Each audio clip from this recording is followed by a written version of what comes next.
Welcome to the Hawks Nest live stream show coming at you from a Wednesday evening here. My name is Brandon Kane. You guys know the name, you know the face, you know the place, you know the time. Got a little bit of a victory week going on here, folks, and I had a little bit of something that I wanted to turn over just a little bit in my mind. I wanted to turn something over a little bit here. Thought we'd be open to some discussion, some open discussion here. It's going to be a quick little show today. Today we're going to start off with some talk about one, though, Tariq Woolen. Because I went through on this huge, long discussion at the end of the last show there and post-game discussion, and I said I was going to talk about Tariq Woolen, but I didn't really give, I don't feel, him his proper props for what he has displayed early on this year. He has been a little bit lost for a couple of different reasons. Not that he's not being celebrated. I know many of you are out there noticing, many of you are letting your imaginations run wild, and you should let your imagination run wild because this is a different type of cat. This is a different type of situation. This isn't just a simple flash in the pan kind of situation you're looking at.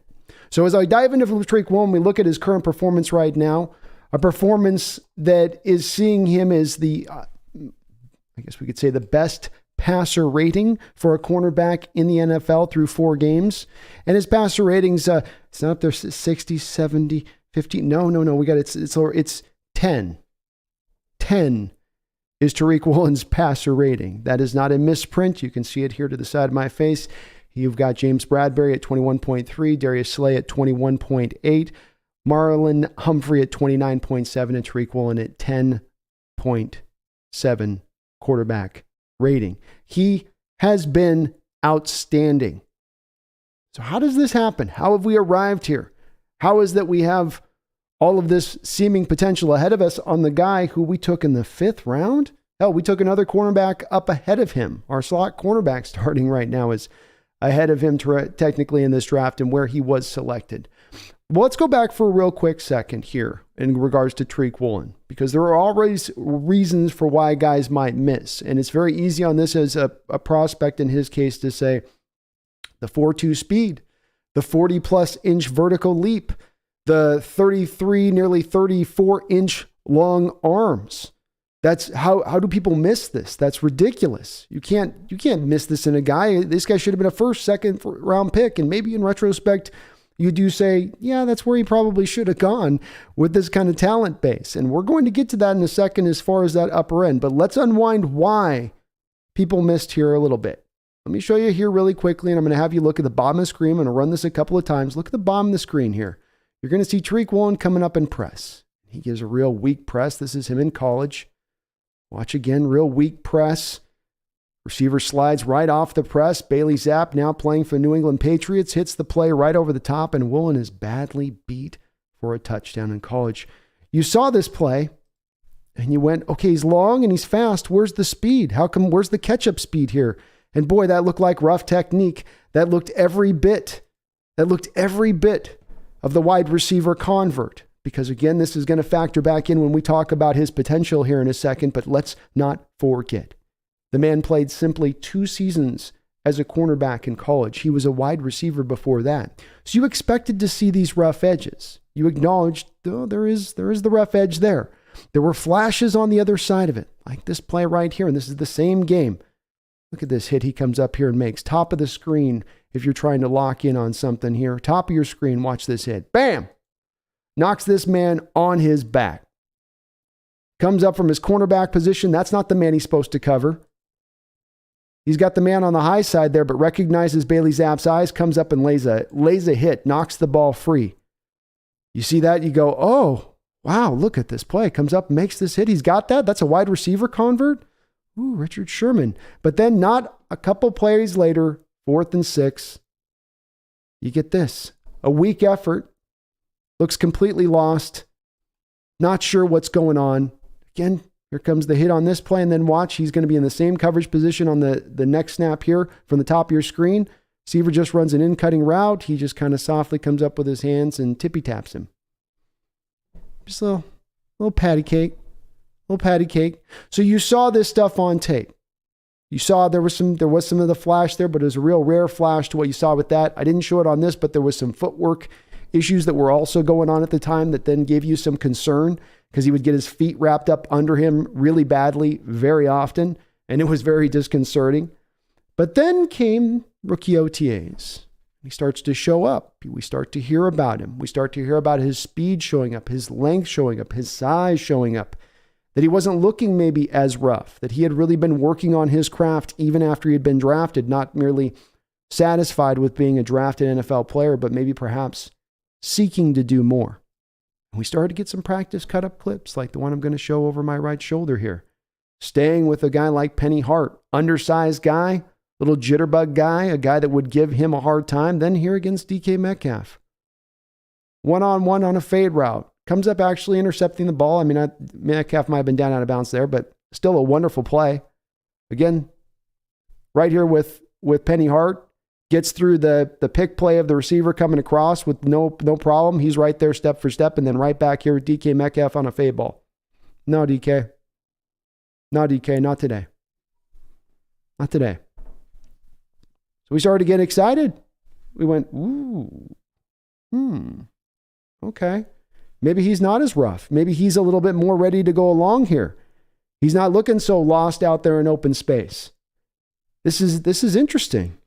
We might have a little something more here. And indeed, what happened beyond this point, throughout training camp, you were hearing stories of him popping and doing well. You had the game, the practice game before the preseason games, where he literally stays on top and then makes a diving interception attempt over the top. I think he barely missed it, or he might have gotten it on the play, but it's still an amazing play nonetheless. He kept showing up. Again, that flash in the pan stuff, that's what I'm trying to toss out here a little bit, because we got something to get excited about here. Because every step of this fashion in this way, from him becoming a pro moving forward, he has stepped up. He has shown out. He earned this starting job with no one thinking that he was going to get it. There were everybody that was acknowledging, even those like myself who loved the pick. I mean, I loved the pick in the 5th round. That was phenomenal value to get him in that moment for even where I thought he could potentially go. And this is much further beyond that. It was that you were going to need to give him probably a year, 2 seasons in college at the cornerback position. You looked back at a guy like Richard Sherman who had to make that same sort of conversion, and it took him midway into the year before he finally got his starting place there in the lineup. Even he took a little bit more time. This kid, he didn't need any more time. He was ready to go. He was ready to take this opportunity. He knew what was in front of him, what he could do in this situation with a guy like Coach Carroll, the cornerback whisperer, having guys who he can call upon like a Richard Sherman to help in his technique, a guy who made the exact same conversion he did, who would know exactly the same bumps in the road that he is going to run into in making that conversion at the pro level and aiding him along in the way. Thank you, Richard. And then we get to opening week. And the Seattle Seahawks don't flip cornerbacks. Seattle Seahawks don't move cornerbacks all of space. We don't protect a guy over there in the corner against a bad receiver. You got nowhere to run in this defense for good or bad. Trey Flowers is over crying somewhere, but you don't get a run. And so there's Tariq over there, that right side. Week 1, Broncos recognizing they got a rook over there on that side. And they put one Cortland Sutton over there. One of the better receivers in this league. We can argue about where his ranking is, but a very good receiver, very fully capable out there of smoking a rookie cornerback who's really rough all around the edges and in between. And instead, throughout that game, Woolen stuck with him note for note. There's a couple of bad plays. There's 2 penalties in that game that stand out that remind you he's a rookie, of course. One where he step for step with Sutton, and all he needs to do is just turn around and look back for the ball. Does not turn around and look back for the ball. Officials throw a flag on him. But you know what you then saw a little bit later in that game? Same play. Broncos trying to attack in the same way, saying, hey, we got a pass interference call on this before. Let's try to go at that one more time. This time, Tariq corrects his technique. Gets the head turned back around. No call. No, on both plays, not even close to Sutton having really much of any sort of chance on the ball. It was fully reliant on the official to bail them out. And when you watch the All-22 tape from that game and other games we played along through the season so far with Tariq, it's not just those flash plays you see. You're seeing him sticking there in coverage. You're seeing him not being fooled for the most part. You're seeing him not look like a rookie cornerback. Remember, 2 years in college as a corner, then he was a receiver before that. He is so new to this position, yet already showing out so well. In his 4 games, a sample size, yes.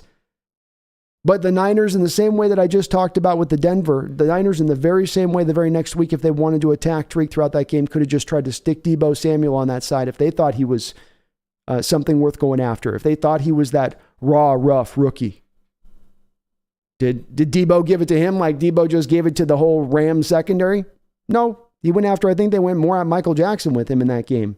And obviously Darrell Taylor on the fly sweep. R.I.P. Darrell Taylor on that play. But he's been outstanding through every single one of these games. 2 interceptions, 2 legitimate picks. First, the one against the Atlanta Falcons where, yes, it is Marcus Mariota just trying to make a play at the end of half. But Mariota thinks he has the man open, and it's the same kind of situation as what I'm going to talk about with that Detroit Lion play, where he's got a man a little bit of space between him and Tariq Woolen. He's not accounting for the fact Tariq Woolen has the makeup speed. He's thinking it's open. It's going to stay this way. If I throw this and lead this where it needs to be led to where it's going to eventually hit my receiver right in the chest, right in stride, that guy will still be behind because he doesn't have enough time to get that makeup speed in there. Well, guess what? 4.2 does. 4.2 does, especially when it's coming with 34-inch long arms and 40-inch vertical leaping ability if he should so need to call upon it. Undercuts the pass, makes the interception at the end of half there against Atlanta. Then he comes back now, another week later in this game. You have a play, third quarter. He's dropping back in coverage. This is an interception that, for so many different reasons, shouldn't just be looked just as one interception. Interceptions should be looked at sometimes if they're lucky, tip ball. Sometimes a quarterback oversails a pass and you're just standing there in the right place at the right time. There's other interceptions, though, that are created unto themselves by the player. And what you saw in this interception was first, play to your technique, play to your responsibility. Within this defense, like it, love it, hate it, scream about it, wherever you stand on this, the Seattle Seahawks still ask their cornerbacks to play off coverage and then bail technique post-snap. Meaning, I'm already going to give myself some space off of you. I'm going to give you some natural sort of space leverage here. And then I'm going to give you a little bit more with a few steps off the snap as I turn my hips from you. And this can be attacked. Can be attacked quite easily, in fact. Receiver comes up, presses up to the stem of the route. I'm still dropping in my bail technique. That receiver cuts inside. Now I've got to react back to him on the inside now that I know he's not going deep, which is my first responsibility. And that's going to create natural separation there that's not necessarily always the player's fault in that moment.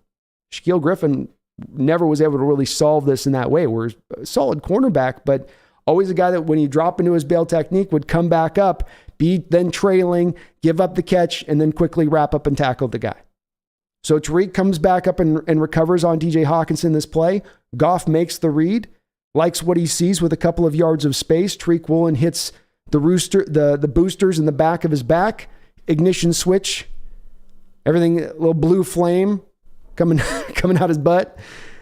And he's able to catch back up, undercut the ball, jump it, and then go make a play down the field looking like a receiver convert Jared Goff's not going to put in the greatest of effort in that moment, but then still to make a pick six of it as well, not just to look to make the interception, then fall down.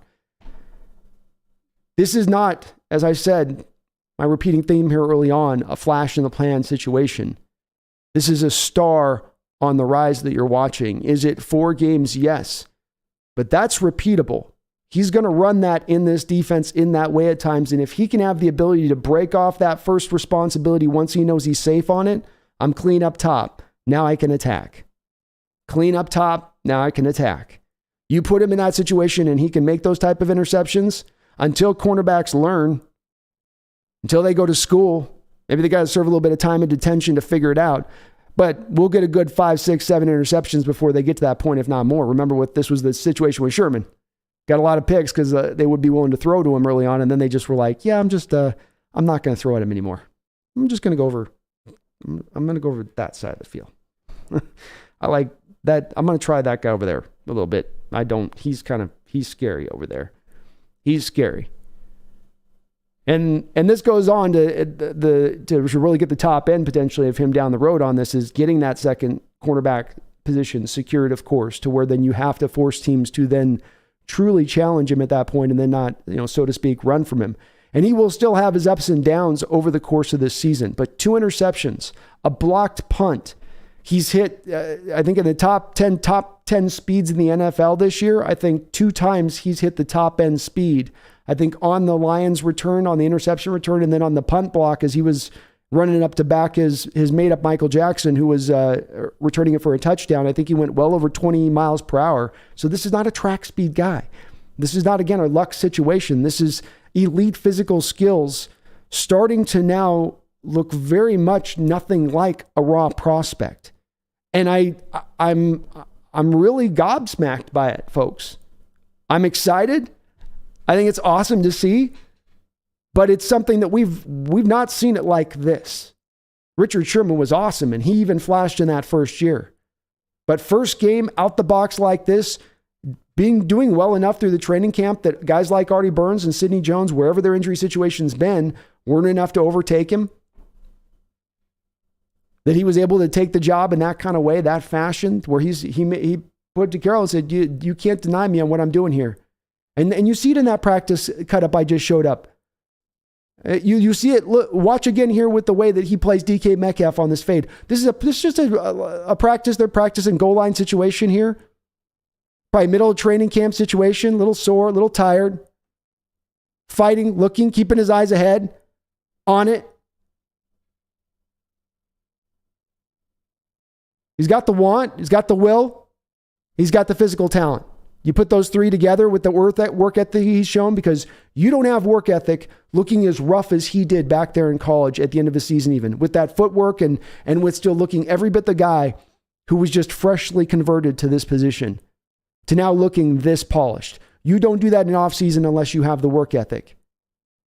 You take a type of talent that you can't see anywhere else. Remember that raw score, right? The raw athletic score that they've got out there that takes all that data and distills it down and gives you like 99.9 percentile athlete for his position. And then you bring the work ethic in with it, the want to get there. That's how you get to a special player.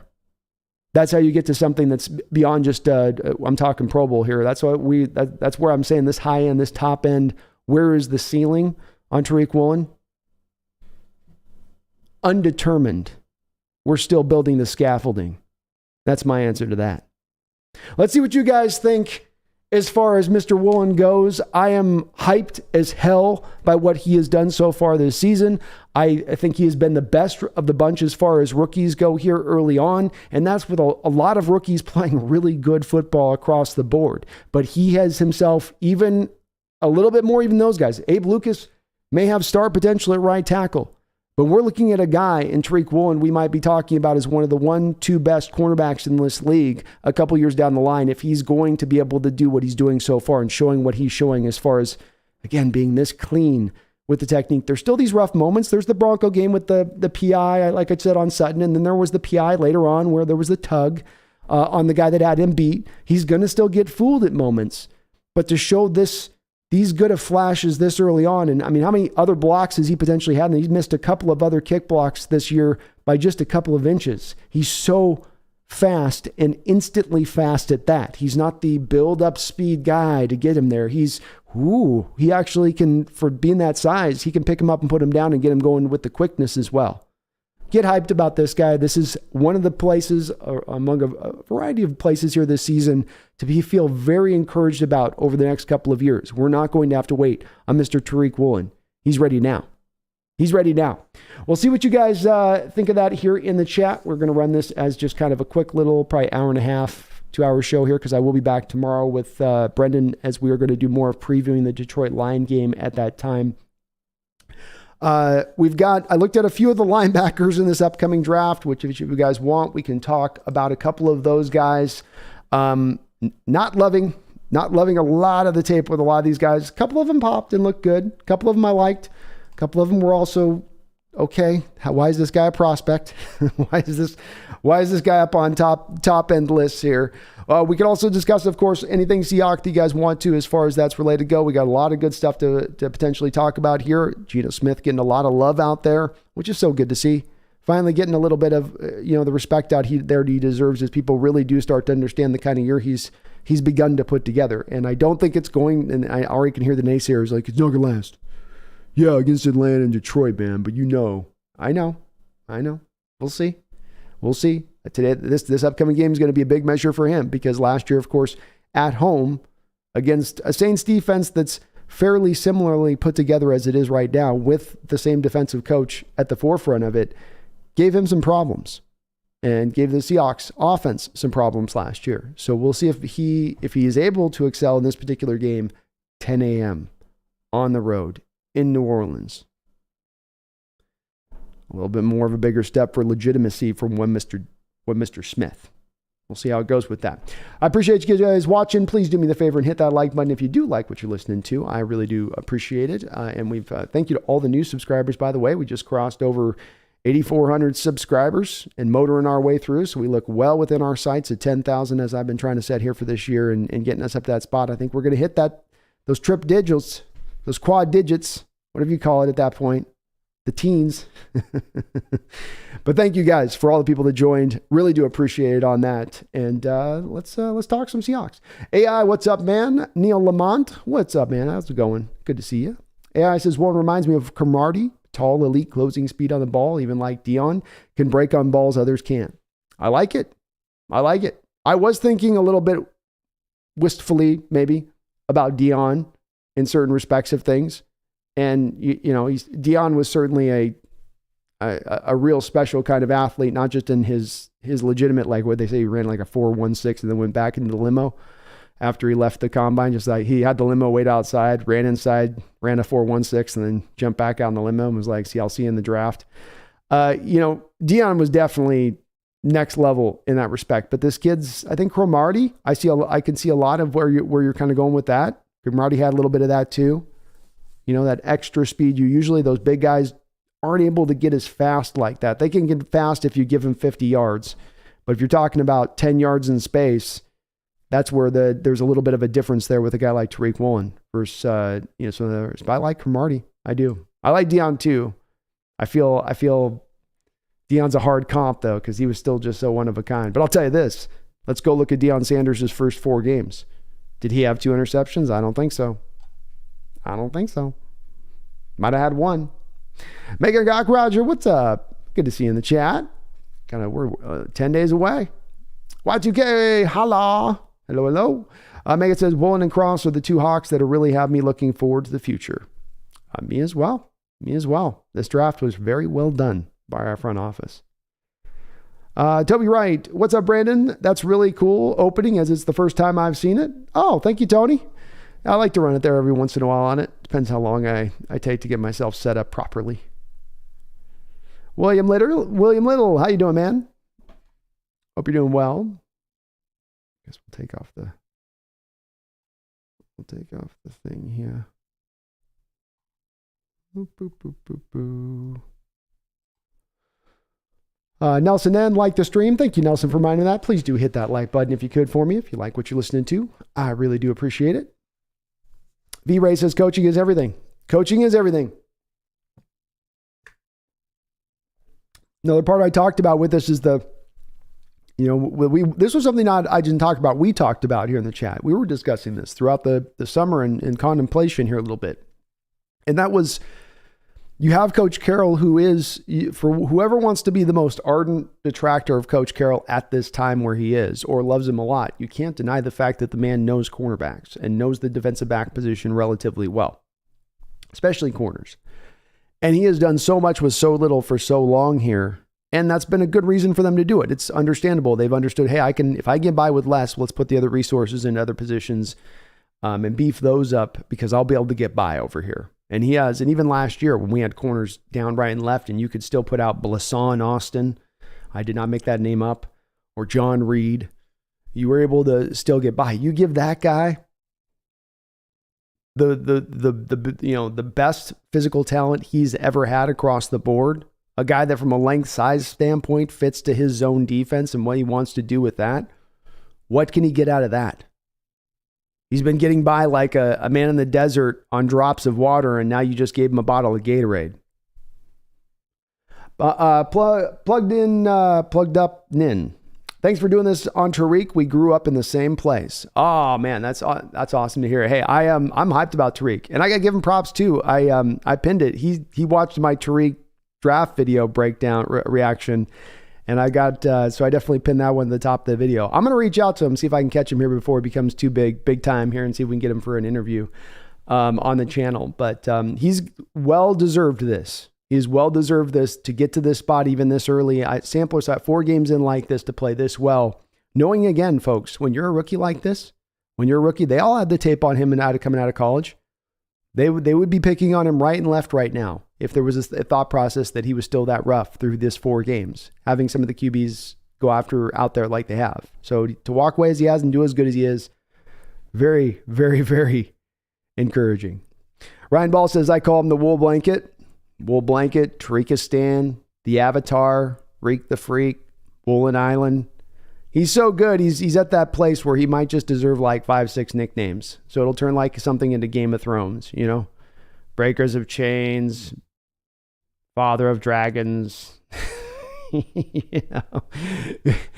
That's when you're truly badass, is when you're able to stack the nicknames up.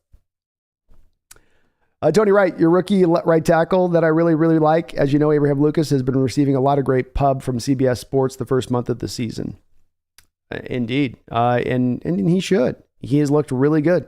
He's been everything that we thought here at the channel that we hoped that he was going to be in being a pro-ready guy, Tony. He had 30 starts straight in college. He was ready for the NFL when the time came.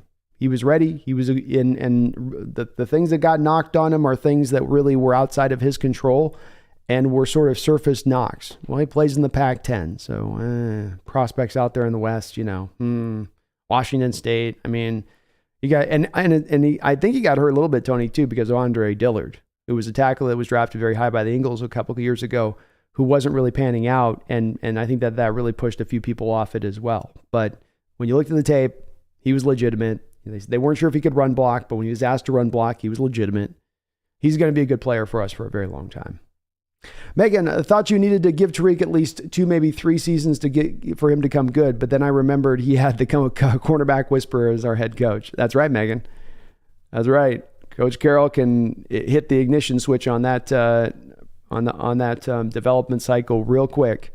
And you gave him this kid. And I think, too, I got to give the kid credit on top of this. I think it's the hunger to want to get there fast, too, that it takes. You know, you got guys that will get drafted, and I think some of them are okay with just being drafted, an NFL player, and I'm making my salary, and I'm going to be just chilling. Other guys who are like, no, I see what's in front of me here as an opportunity, but this is going to make me, for me to take advantage of this, I got to be all into my approach here right now. You know, and this is when we're a month and a half out from training camp. You know, how do I get to that spot? Eric B says, love the thumbnail, bro. Hey, I was kind of playing around with it. I'm trying some new techniques out, Eric. So I love making my thumbnails, man. I have a ball doing it, but appreciate that. Lucky 12, by the time they play against the 49ers, Geno will be a matured quarterback. Geno for MVP. Well, if he keeps putting up the stats that he's putting up early on here throughout the course of this year, he's gonna, as I said, one of the more hilarious things that could happen this year is he actually gets a couple of MVP votes when Russ for 10 years couldn't get one.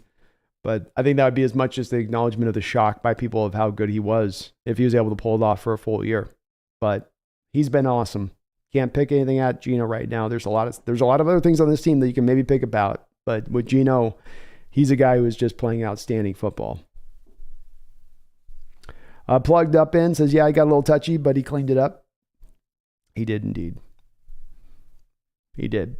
Amari Taylor, I'm starting to like DJ Ugalele. I feel like he'd be a good fit. I watched a little bit of his tape last night, Amari. So I did get back into getting a feel for him. I had watched him last year a little bit as well. He has a lot of similarities to KJ Jefferson. You watch him in the type of offenses they're running, very, very similar. He's better than Jefferson at improvising late in the pocket.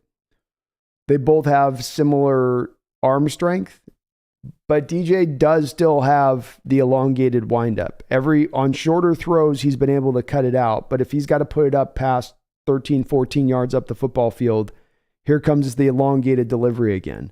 Jefferson doesn't have that. Jefferson comes right up over his ear and lets it rip. Good arm strength.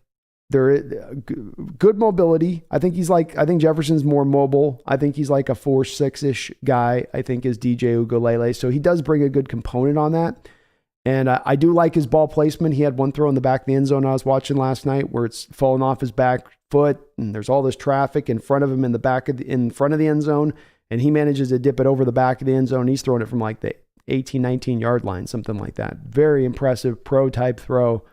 And he makes those throws. But that wind up on those throws that kind of go a little bit deeper down the field do give me some pause and concern, because there'll be some times where he's got to really go through the gears to get to the top.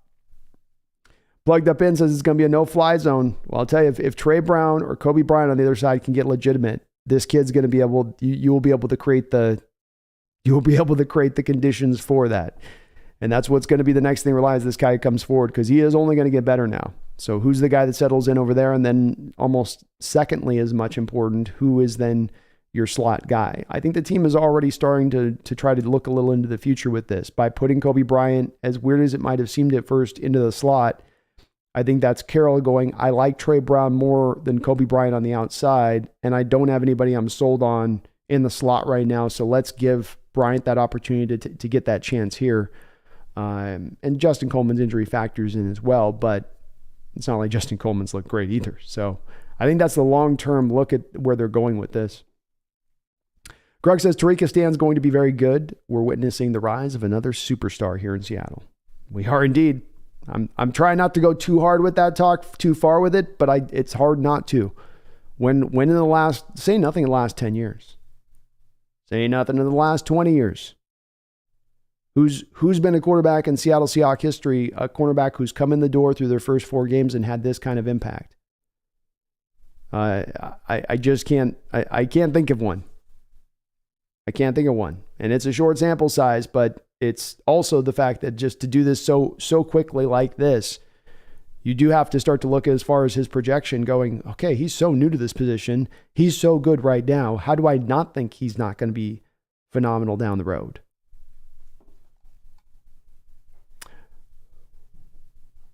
What's up, Michael Crowhorse? Good to see you in the chat.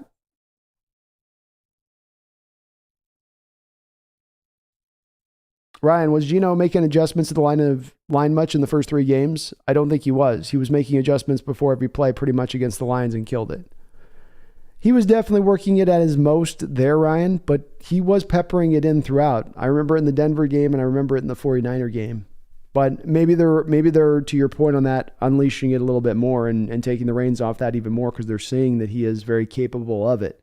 And I would encourage him to do so with it. I like it. It's running the up tempo. It's a lot of trust in him at that point. But I like, they're going to have a lot of success with that. And that's going to give defenses some problems.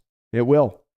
Especially when I think with Geno, sometimes he's running that up tempo because he likes a defensive personnel grouping that he's got out on the field that he thinks he can go after.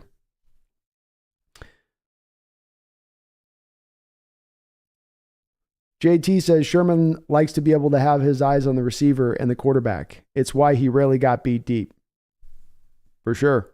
And it's you got to have good feel for what you're doing on the behind you at that point if you're going to be that way. You've got to be very patient too, because you might get caught up with the receiver coming and he gives you that first move and you go, oh, eyes off quarterback, back to corner, and then that's the stop, that's the sluggo route, right? Stop and go.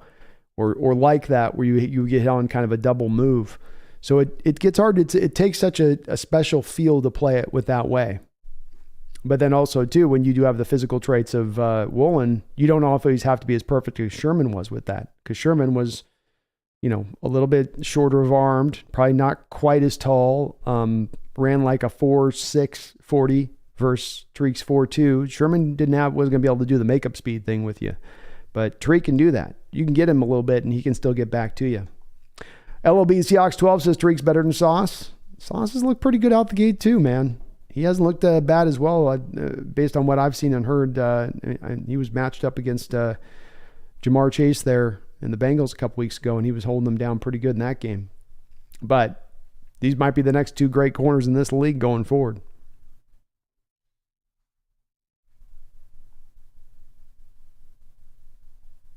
Wilbur Knight says, salute, Brandon. Woolen is the truth. He is the truth. He is the truth. To be here so early is just outstanding on his part. And he's as much as any rookie on this team. And I got so many rookies I'm excited for the future, what they're going to bring long term. Lucas and his overall ability from being a pass protector to, I think, a developing run blocker. Boye Mafe with some of the freakishness he has from his skill set that he brings. But Woolen's right there right now. And there's still more to go.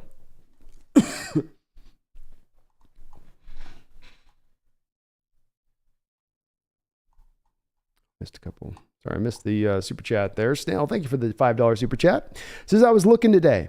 2012 was the last time a top 5 quarterback won a Super Bowl on the team that drafted them.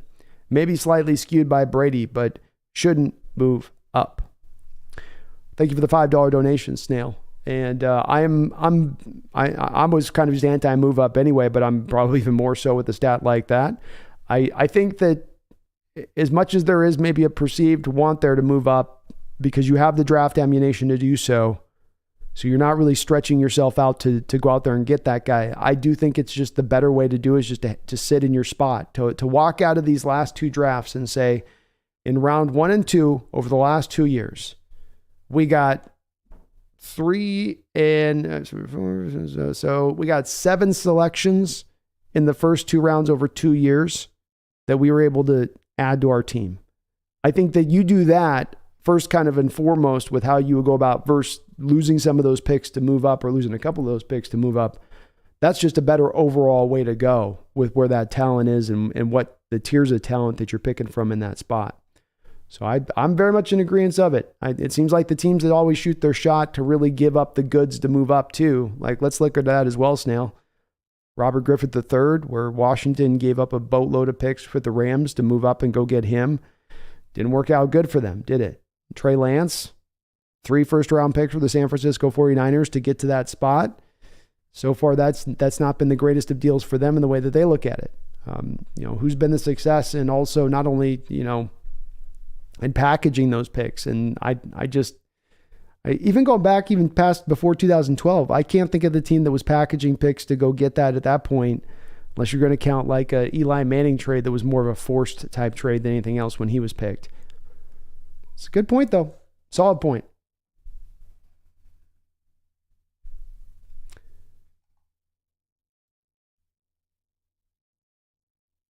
LLB Seahawks 12 says Kobe Bryant made a hell of a play with that punch. He did. Helped himself out there. If you're going to get beat, still come back in there and try to make something happen. And that's why I called it the Peanut Tillman punch, because it was very much in that same mode of how Tillman would do it, where they call it a punch because that's what it looks like. They're swinging across the body, but it's not just trying to hit the guy. I mean, the Niners a couple weeks ago were trying to do it to one of our guys, and they were straight doing Joe Frazier's into the rib cage of our guy. It's precisely coming down at a good angle to where you're really going to be able to dislodge that ball almost with ease by the precision of where your hand's going in. And it sounds easy enough, but when you're running and then you're trying to say that's easier said than done there in that moment. But he landed it right in the right spot, knocked it free, truly was a fumble caused. And I think Opie's going to, even though he's going to have some rough spots this year, I think he's going to get you a couple interceptions this year too. He's going to make a couple of plays here and there at times. He's kind of a playmaker in that aspect of things. So he's going to have a little bit of a rough time operating down that slot. That's not his natural position. He's 6'1", a little bit bigger than what you maybe normally naturally want to have out of your guy in the slot. But he's got that to his game. JT, if we can get more pressure on opposing quarterbacks, then the defensive backs can be even more aggressive and get those picks the defense needs. Agreed, JT. You've got quarterbacks right now that feel pretty comfortable in the pocket playing against the Seahawks team. And they've got to find a little bit more pressure and how they can accomplish that. And I've been banging the drum a little bit for maybe some more pressure looks, trying to take a little bit more chances with it. Coach Carroll's referenced a little bit about the big plays, the chunk plays, and how many they've given up. I think he's going to look at it more like, let's just take down the chunk plays rather than be more aggressive with it. But that's then going to rely on that front four to get that pressure done on their own. And they just not yet been able to do it consistently.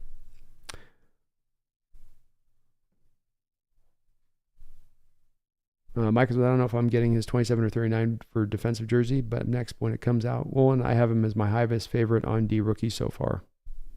Pass interferences happen. He's a rook. That's right. Pass PIs happen, man. He's a rook. He'll work on that stuff. And the fact he corrected in that one Bronco game alone was impressive. TP1, I live in Cali, and the one trip I made to Seattle was crazy. Crazily enough, for the Saints Beastquake game. Needless to say, it was a weekend I'll never forget. No, that's a hell of a game to be able to go check out, man. That's an all-timer there as far as a Seahawks fan to be able to be in the stadium on that one. Like you get to say, I literally helped cause an earthquake that was measured on a Richter scale. What have you done? What have you done in your fandom? I made the globe shake. You've got a little number one foam finger, do you? Well, that's impressive. That's good too, I guess.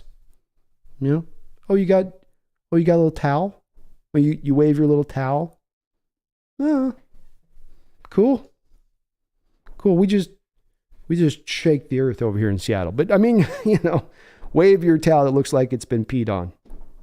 That's you do that. Enjoy that. Dacian23 says, I can see him recording one of the highest speeds with next gen stats this year. I could too.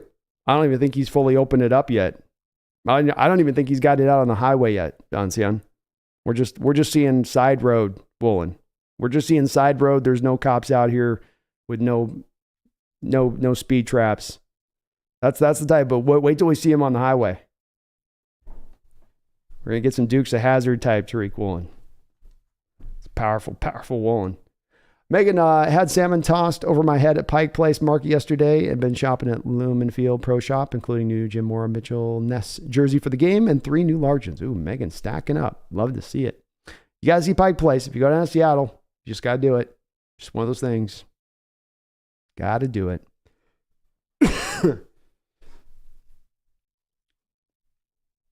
Michael says the Saints game is going to be closer than people think. Go Hawks. I don't have any real. I haven't arrived yet. Kind of on my final thoughts on where this game's going to go. I'm as of yet uncertain. Not sure yet. I think it's going to be good. But 10 a.m. Saints need this win. 1-3. You're going to get their best effort. Plugged in says, like it up, guys. This guy's great at what he does. Thank you, Plugged in. You're plugged up in. Sorry, let me at least say your name right if I'm going to acknowledge you there. So thank you, man. Very kind of you to say. And as he said, please do hit that like button for me. It does help out a ton. Herbicide says, Pioneer Square used to be a rough part of town. It looked nice when I was there. Yeah, I haven't been down there recently. I'll probably go down and check it out here, though, soon. I'll be going down visiting Seattle. I want to go kind of get a good full breath. Get a go full breath of the city again. Herbicide says, Avatar is going to go far. You know it, man. You know it, man. Jacob Davis, the Hawks will beat the Saints. Our offense won't be contained again. Niners crushing us at Levi's. Woke us up. Oh, they woke up the dragon, Jacob. I like it. I like the confidence in the chat. Let's go. You guys are getting me over on. I'm gonna start making this a prediction of a win just off of how much hype you guys are making me here. All right. Okay. Come on, Saints. What's up? Jacob, Reek the Freak is such a gift for the team. He just got to stay healthy and not get into any legal trouble with any car crashes. We don't want any Myles Garrett type incidences. Yeah, how about that? Myles Garrett being hit with a couple of tickets and driving fast. And I know these guys are young and, just living the life. But, the Players Union maybe just wants to start mandating these guys have to have a chauffeur when they're in the league or something with the way these guys drive at times. So yeah, just keep it good. We do so. Let's add Jacob a Brandon Coleman name onto that too. No car crashes. Mike Skinner, do you think the winning streak against the Eagles would continue if we faced them? I think we are like 14-0 against them. We even beat their Super Bowl team one year. Yeah, we have had their number for a long time, haven't we? Oh my goodness. And Mike, a lot of those wins have been on the road in Philly. We went to Philly. We had a cheesesteak and stomped all over them. Yeah, that Eagle team is pretty good. That Eagle team is pretty good. I'm going to struggle at this point to say that we would be able to take that Eagles team as it stands right now. I do wonder a little bit with this Philly team if they're not going to be one of those teams that does not maybe peak a little bit early, and that they're maybe at their best right now versus where they'll be, let's say week 10, 11, 12, 13. But Jalen Hurts has gotten an instant connection with A.J. Brown that is very, very reminiscent of the McNabb, Terrell Owens quick injection that occurred. I mean, it's almost like watching two mirror images. I mean, it's obvious I'm taking the same team, but it's a little bit like that from the standpoint of you got the star receiver who comes there with a lot of expectations, and he and the star quarterback are just really right on the same page pretty quickly. In fact, they might even be faster on the same page than McNabb and Owens were through those first couple of games. So they've also got a really good defense. They're playing really well across the board. They can run the ball, they can throw the ball, and Jalen Hurts is, if you want to look for a place where I got to eat a little bit of crow, is I didn't think Jalen was going to be able to push the ball up the field with a guy like A.J. Brown as he has so far, as good as he has out the gate. We'll see if it does last. Like I said, I think they've got a little bit of maybe they peak here just a tad bit early, but right now they're probably the best team in the NFC as it stands right now. Chris Peck, any speculation of a defensive player they can grab? There's nobody on the street, Chris, so I can give you a couple of trade propositions out there that you could kind of kick the tires on and see if they would be a possibility. The one that I was thinking about here recently that's come up, and somebody in the chat brought this one up, so respect out there who brought this one up. I don't want to give you credit. But Shaq Thompson of the Panthers. If you went out there and got Shaq Thompson, theoretically maybe you could fit him in, to the linebacker core if you're looking for a guy to help out right now as far as a trade. He's going into the last year of his deal. Panthers wouldn't be on the hook for a lot of dead money. You've got to feel like Panthers are going to probably be one of those early arriving teams at being in a sell mode. So there's frankly a couple guys in that defense I might take a little bit of a look at if they're what about Derek Brown? You guys, are you guys completely sold on Derek? It's just kind of sold on Derek. I'll kick the tires on Derek Brown too.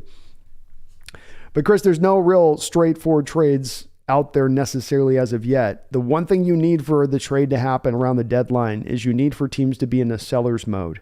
And we saw last year that the 17th game added in the season and the trade deadline not being pushed any deeper into the season meant that there were more teams that thought of themselves as being in a contending state right around the trade deadline, as opposed to those that, really thought they could need to be in sell mode. And so there just wasn't a lot of, that's why you didn't see a lot of trade deadline deals last year, is that there weren't a lot of teams that were in that selling mode, which you do need on top of having a player who is then a fit for what you want to do.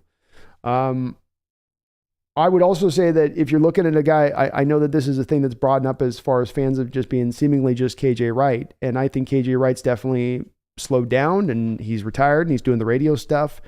But Cody Barton is setting the lowest bar you could set right now as far as his play on the field goes.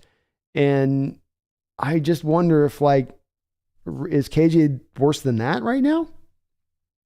Is he worse than where Cody's at?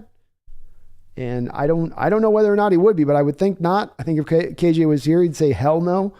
And Cody Barton right now, I'll start flashing here on the screen. Here's the look at the PFF game scores. It's like Kobe Barton came in his game 43.3. I know KJ's old. I know he's slow now. KJ couldn't do better than a 43.3 grade against Detroit Lions. Against the Lions? Any speculation? So, Chris, I'm a little unsure. Maybe Roquan Smith would be another guy with the Bears, a middle linebacker there that you could take a look at and pluck. I think really you're looking safety. You're looking linebacker. You're looking defensive tackle, linebacker, and maybe safety is three positions you're looking to try to see if you can do a trade for probably. But I don't have any real good suggestions right now at the defensive line because, again, I'm just not sure on which teams are really in sell mode. And there's not any, Washington maybe. If they fall back, you can maybe kind of, kick the tires on a Payne, or they probably wouldn't let you have Jonathan Allen, but at least maybe you could talk to him about it. You have the conversation. But we need more teams that are in kind of that state of we're going to be in sell mode. Jacob said that I loved Geno last year, 0 punts. I loved Geno last game, 0 punts. Totally redeemed his INT at the end of that Falcons game in my book. Me as well, man. Me as well. And I didn't bang him as hard on that. Hold them to task as hard on the interception there at the end of the game, where that was really set up by two of the prior plays that put him in a real tough position there, which would have been a tough position for kind of any quarterback in that situation. But I hear what you're saying, and he's been very, very good. He was awesome this last game.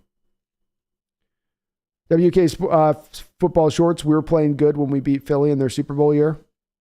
We were, yeah. We caught him at the right time of that year, too. They really got, that's an evidence of a team. Like I said, they're a little bit hot right now early on. I wonder if, they might not be as much so later on. That was a team that got hot as the year really went along. TP1 says, I see we signed Joey Hunt to the practice squad. With how Barton has played, I can't believe we haven't signed Joe Schubert yet. Had him in for a tryout last week. I can't either, TP. I mean, maybe Joe wants to be paid a little bit of money more than just, or maybe he wants to get to him. It could be TP. He wants to be on the active roster versus Joey being willing to go to the practice squad. But yeah, Joey Hunt's back. 3 words that I truly wished I never was going to have to say. Please don't activate him, Seahawks. Mr. Isaac 560 says, yo, what's up, Brandon? Good to hear you. Listen to your Crow's Nest live stream a few days back. Go Niners and go Hawks. Thank you, Mr. Isaac. Appreciate you, man. Herbicide says, playing better than Walmart Wilson. Oh, Geno is for sure. He is for sure. Pete knows how to coach up corners and safety, says JT. He does. That's a place I trust him. You can have some places of distrust with Carroll, and it's well-founded. But one place you cannot have that distrust on is with cornerbacks. He's shown you time and again he knows what he's doing with those players. Now, if you get a guy whose head's not right, you get a Quentin Dunbar came in here and just had his offseason of tumultuous nature and then said he didn't work out and then he had a knee thing. Well, he ain't gonna be able to do anything with that. But you give a guy with some hunger, with some talent, with some ability, look the hell out. Sam the Great says the Avatar is going to have his work cut out for him versus Chris Olave. Going to be fun to watch. Now, that's a good point, Sam. You got to figure the Saints, like I was saying, our corners don't move around the field. So Saints are probably going to try to get their matchup set up with either Olave or Jarvis Landry there to that side and then have Thomas to the other. That's, if I was the Saints offensively, how I would run it. Plugged up in says, most humble person ever. For sure, we'll get your interview. I'll reach out to him. I've been meaning to do so, and he's a guy who I'd love to at the very least help him because I can get his YouTube channel going. He's got a YouTube channel out there, so we can get the Hawks Nest family out on the case and get this guy, get him bumped up, man. Help out the crew.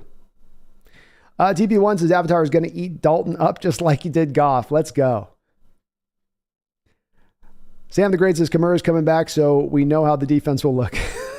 Yeah, Kamara is a horrible player for our defense. We saw it a couple years ago at home when he was here playing us, and I think last year he was a little beaten up.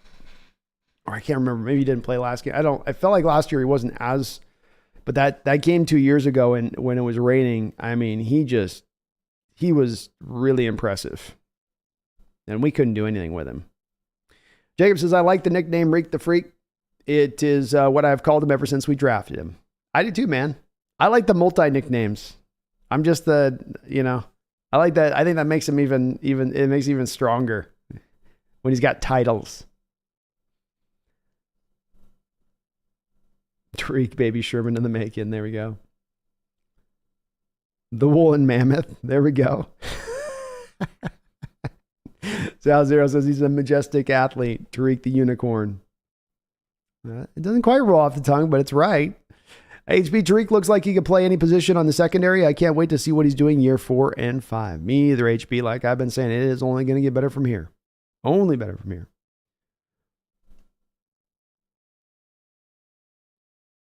Sam the Great Saints have a top 10 defense. Can't wait to see Geno make some plays. It's going to be a fun game to look at in our assessment of Geno and where he is and what he's doing this year. And if it is just merely a great run he's having, or if this is truly him.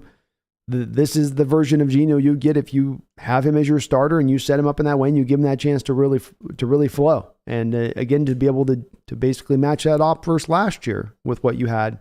It'll be a very, very interesting to kind of look at those two games, especially understanding this one's on the road, 10 a.m., a little bit of a tougher climb than last year getting to play at home on primetime. I think that was a primetime game.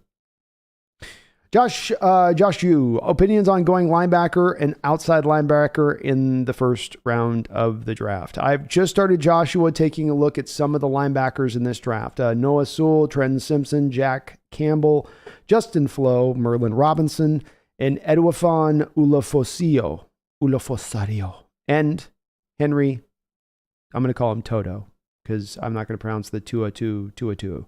Not at least yet. I'll get around to pronouncing that name.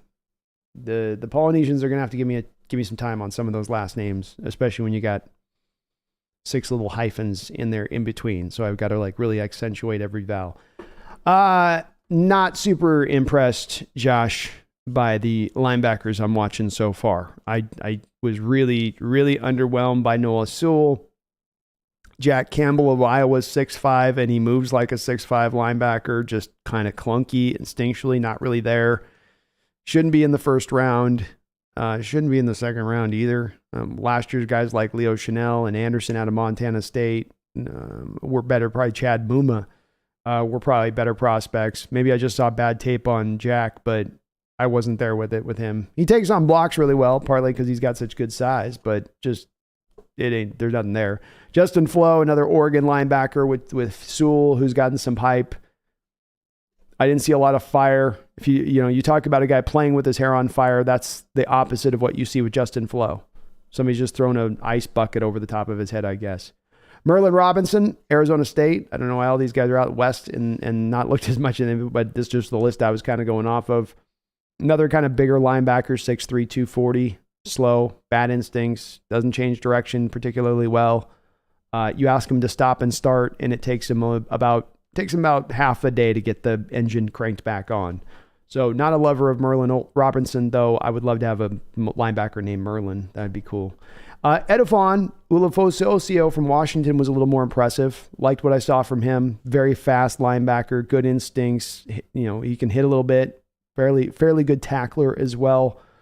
Just like the athleticism a little bit more from him than what I was seeing from some of the other guys out there. And then Henry To'oto'a, really impressive guy. I think he and Simpson of Clemson were the two linebackers outside of Edwafon that were the impressive ones for me. Simpson I really like a lot. Now, Simpson's he's a blitz-heavy linebacker. You got to commit to using some pressure-based packages if you're going to get Simpson. Not that he can't do other stuff, but I think that you've got to commit some way to using him that way if you're gonna draft him. And To'oto'a can do kind of everything. He's kind of the prototype for what you want from the position in the modern age. You just can do a little bit of everything everywhere. Really good speed, covers a lot of area, rangy as hell. But the rest of the field's a little bit rough right now, Josh. So, I mean, I need to look at more of the tape on those top couple of guys. I would be potentially in the realm of saying yes in a first round with them. I don't see any guy that should be a top 15 first round pick of the linebacker prospects so far. HB says DJ's a big boy. It would be a great red area threat. DJ is a big boy. Yeah, he's definitely he's definitely a good got to be 250 on that. Joshua says Trey Brown moved to nickel. No, I think Joshua, they're going to put Trey Brown outside and then keep Kobe at the nickel. And that's part of why they put Kobe at the nickel as they have now and not had him on the outside, is that they want to try to get Kobe better acclimated into the nickel as long as they can before they got Trey back. And that they're looking at a little bit with the long-term view. That's just my guess, though. TP1 says, I'm out. Just wanted to say hello to Brando and hit that like button. Thank you, TP. Go Geno. Love Cross. Woolen is a freak. Penny's going to go for 1,200 yards. Burns is going to come on, and he and TW will show out. Ooh, I love it, man. Let's go, filler. Let's go. Mike Gasecki, are you nervous about how Kobe Bryant's development? Am I nervous now about Kobe Bryant's development? No. I think you doubled up in the draft in certain respects because you thought one of them would hit. One of them's hit. Trey Brown was one of the more, as I say, I say here, Tariq is one of the most, if not the most impressive corner you've had come along here in Seattle through his first 4 games. You certainly could look at Trey Brown and say one of the competitors in that same gamut would be him, as he really came on last year out the gate and looked very, very impressive. I know he's a little smaller, so the natural inclination is to think you kick him inside. With Kobe being 6'1", you kick him to the out. I think they like him better with Trey on the outside with his skill set out there. I think that's the way that they're going to lean with this. And I'm okay with that. I'm okay with that. And I don't think it will stump Kobe, but I do think it'll come down to, if it's even down to next year, Mike, to where we got them both healthy at the same time. You're going to have let them have a battle there out at that left cornerback position. And it's just sort of let the best man win. Big Country, what's up? How you doing? TJ says it would be the biggest FU to Russ if we won the Super Bowl and the Broncos gave us the first overall pick. That would be an FU glazed in gold and dipped in platinum and bedazzled by diamonds. That would be pretty epic, TJ.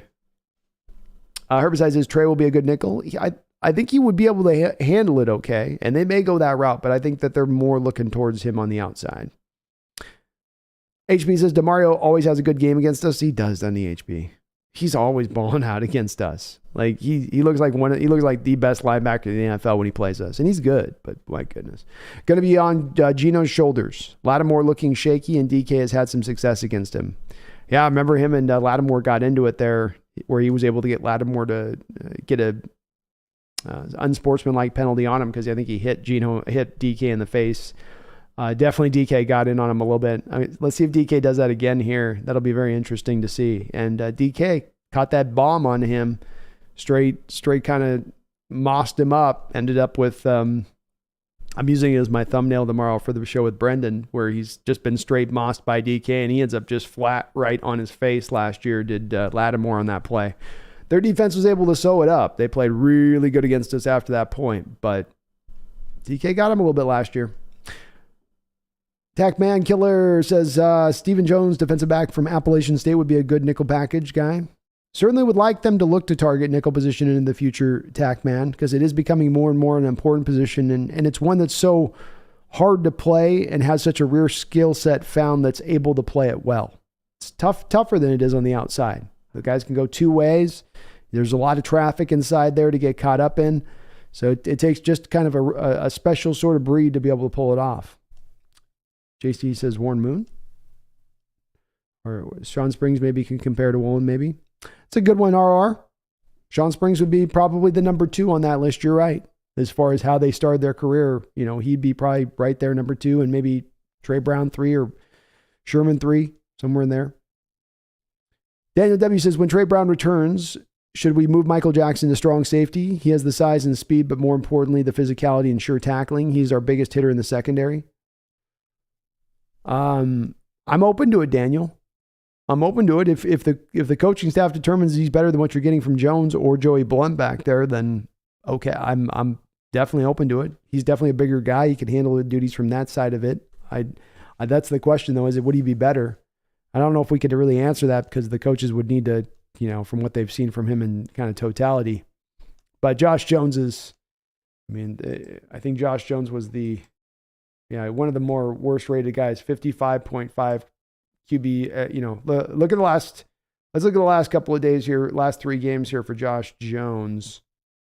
He's been, so he had a 64.8 rating in San Francisco where he was okay, but then he's been a 39 against the Falcons, and he was a 55.5 against the Lions. So certainly he has not been lighting the world on fire by any measure. Rain in the Cut. Thank you, Rain in the Cut, for the $5 donation. Very kind of you, and I do appreciate it. How about Penny? So happily, we finally got him going. I am overjoyed to see Penny going like he is, because I've been a long, not only supporter of Penny, but also a guy that's long suspected that if you give this guy his carries and his attempts, just give him his opportunities, use him on the outside with some kind of frequency, not every play, not every other play, but with just some kind of frequency, you will really feel the returns of what he provides you. And they are doing that. They did this last week, at least. This year's still been at times a struggle with getting him those carries. Certainly, I think Coach Carroll and the coaching staff to a degree have gotten a little bit fascinated by the potential of Kenneth Walker. But Rashad Penny is a potential difference maker at the running back position. If those can exist in the modern age, as analytics tell us they don't, and as all of the running back poo-pooers say no, if he can be that difference maker at the position, that aids this offense out so wonderfully. And it does come back again to utilizing him on the outside. This was one of the first weeks we've seen this year where they truly worked him on more of the outside zone stuff. They got him a little bit more outside. It wasn't just, how can we get this up the middle? How can we just keep hammering up the middle? How can we... No, it's get it to the outside. Get it to the outside. Let it clear out there a little bit. Make those defenses have to play that more legitimately. And then you saw Seattle not only use them to the outside, but then you had actually two D. Eskridge fly sweeps in this game, which then put the defense in a position of now having to respect that outside stuff. And now the inside stuff opens back up. Now it opens up before you. Whereas it was getting real clogged. Now it's like the plumbers come through, the drain's cleared. And that's the give and take of utilizing those runs in that way, where it isn't that you have to bail a lot on inside, use outside. It's just make the defense have to play a little bit of a guessing game pre-snap about where a run might be going if they're able to lock in, whether it's run or pass pre-snap. John Springs was a good comparison on that. Mark Sheffield, how many true blue chip prospects in the 2023 draft?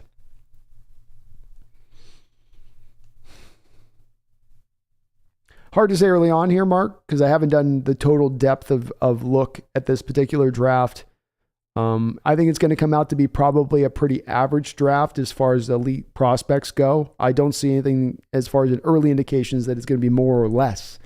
So I would go, that's usually 15. You have 15 guys that will have true top end first round grades they deserve. So you want to, we have our 2 picks, ideally we want those 2 first round picks somewhere in those top 15. You saw that in this last draft.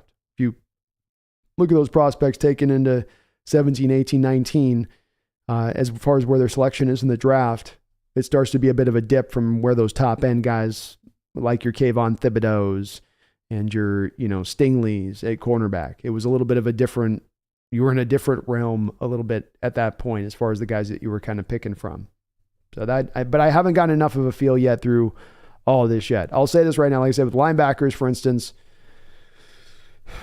I maybe Simpson gets himself into the top 15 because somebody's going to think they're going to get a Micah Parsons type guy because he has some of the kind of Micah Parsons feel to him. He's 6'3", 230. He's got the size and speed. So somebody might get talked into taking him top 15, but I don't know that there should be one taken in the top 15. The other thing that will impact this mark too is, of course, the quarterback class. If these teams really fall in love with these guys, maybe not all of them are deserving to go in the top 15, but you end up with 3, 4, 5 quarterbacks taken, that pushes down that elite prospect board just a little bit deeper as well. And you didn't have that this last year because the first quarterback taken was taken at 20. All the prospects in the top 15 were purely taken. It was just, there were no quarterbacks, purely who was the best prospect there to go. So you didn't have that same kind of push down the board. Tagman says Marcus Trufant was a Seahawks legend. He was a Seahawk. He was a good player. I think we got to be careful about legend. We got to be careful where we put legend. He was good. Herbicide, we beat the Donkeys when we weren't supposed to. It's true. It's very true. You never know in this game. Well, we got to let it play out, see what happens. You never know.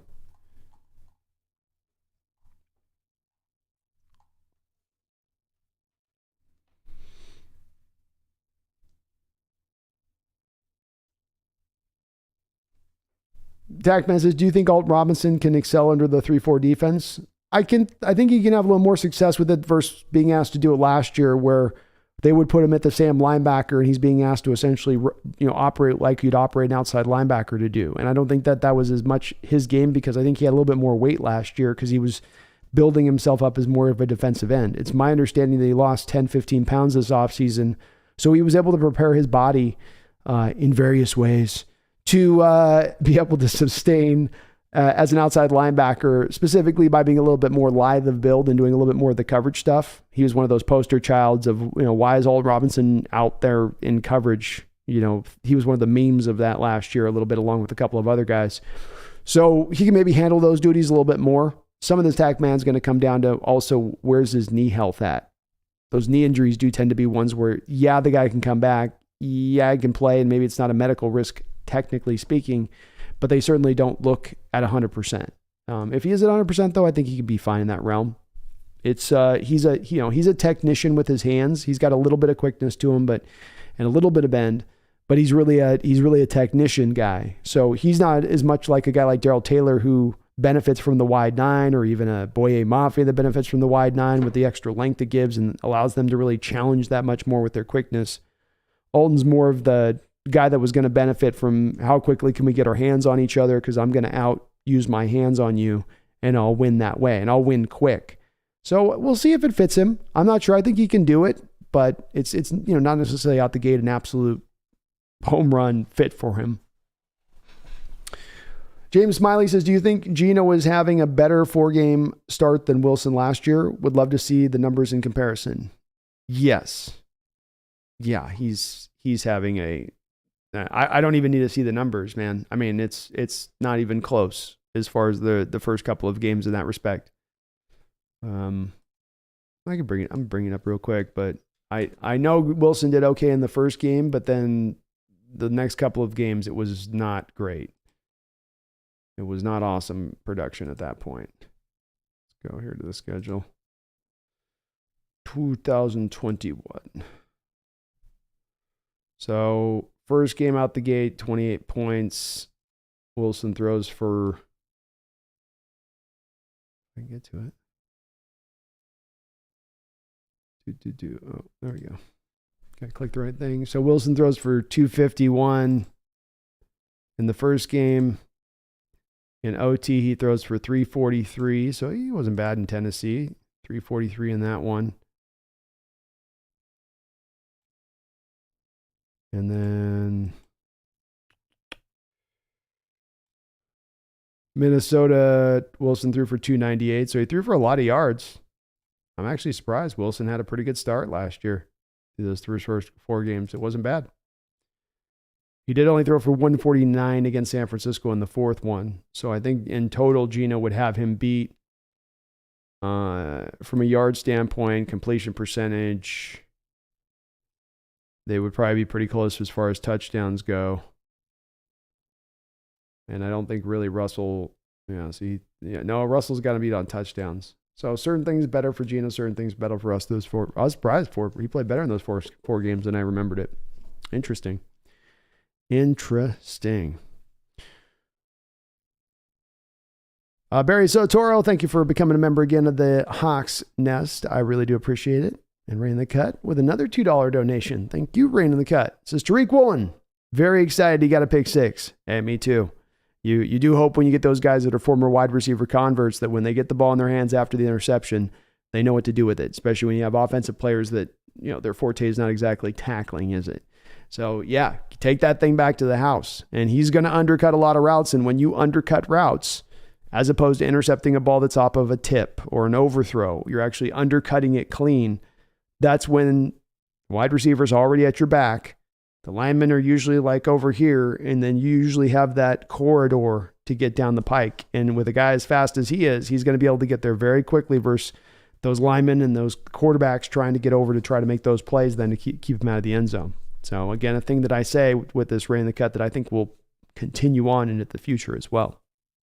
Elliot Clark with a $5 donation. Thank you, Elliot.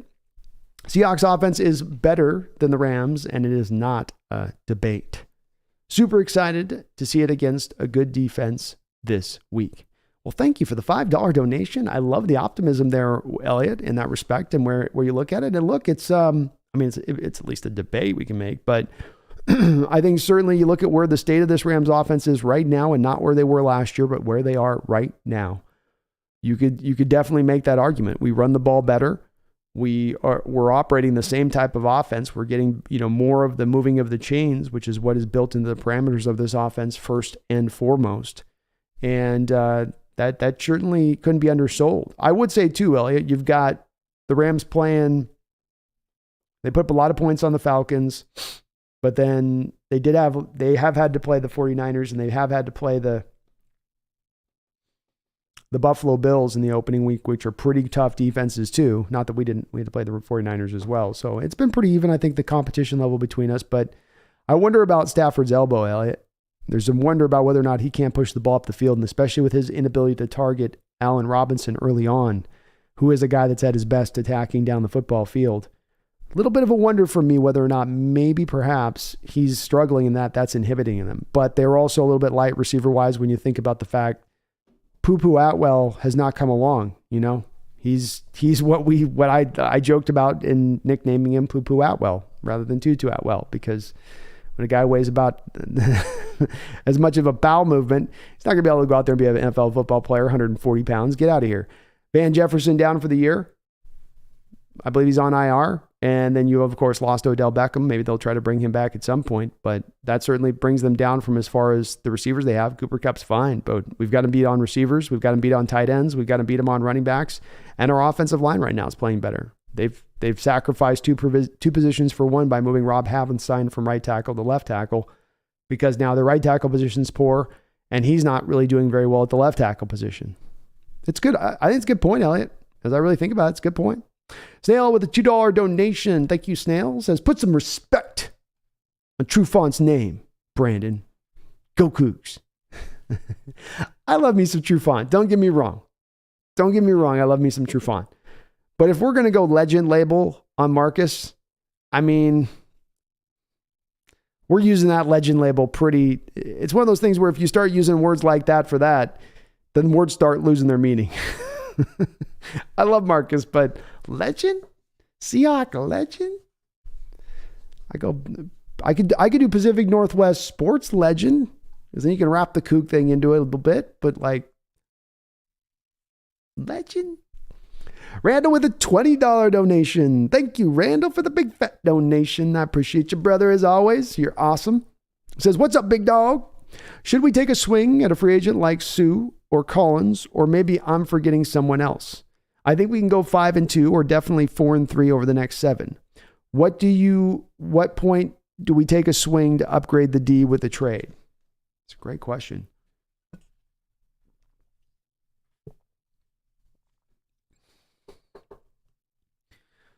I'm not sure I'm taking a swing on a free agent.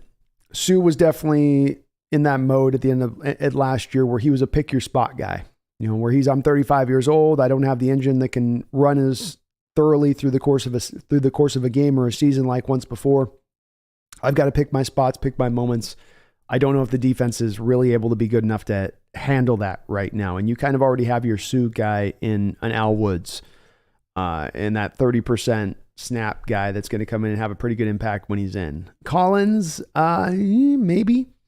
Randall, some of this comes down to what defensive front you really want to run this year. I don't think they're going to have any success this year trying to run this hybridized 4-3-3-4 stuff, especially with the 4-man fronts they've been running that have been so weird.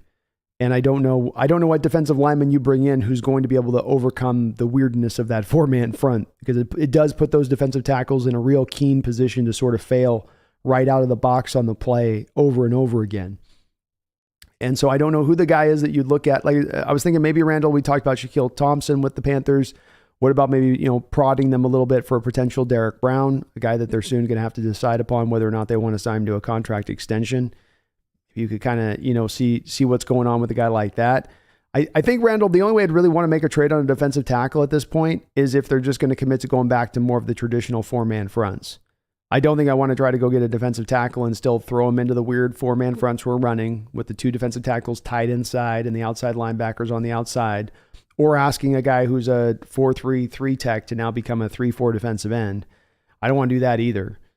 So I think that it really is, your question really gets based upon then, to me, what, who is what and where here. What are you going to run going forward this year? Because if you're just going to run the same stuff, we're just as well just stay with the linemen we got, because it's not going to be a vast superior upgrade by doing it with anybody else at that point. I'll try to see if there's another guy I think of. Like I said, the Washington team, Randall, is a team it's impossible with them. And not just Jonathan Allen. That's probably a little bit too. You're not going to get them to let you have him, but maybe Payne, LaRon Payne. He's really good against the run. He'd probably help you out to a considerable degree. But I can't think of any other teams that are in that quick moment at this point of being out on this season so that you can go grab those guys from them.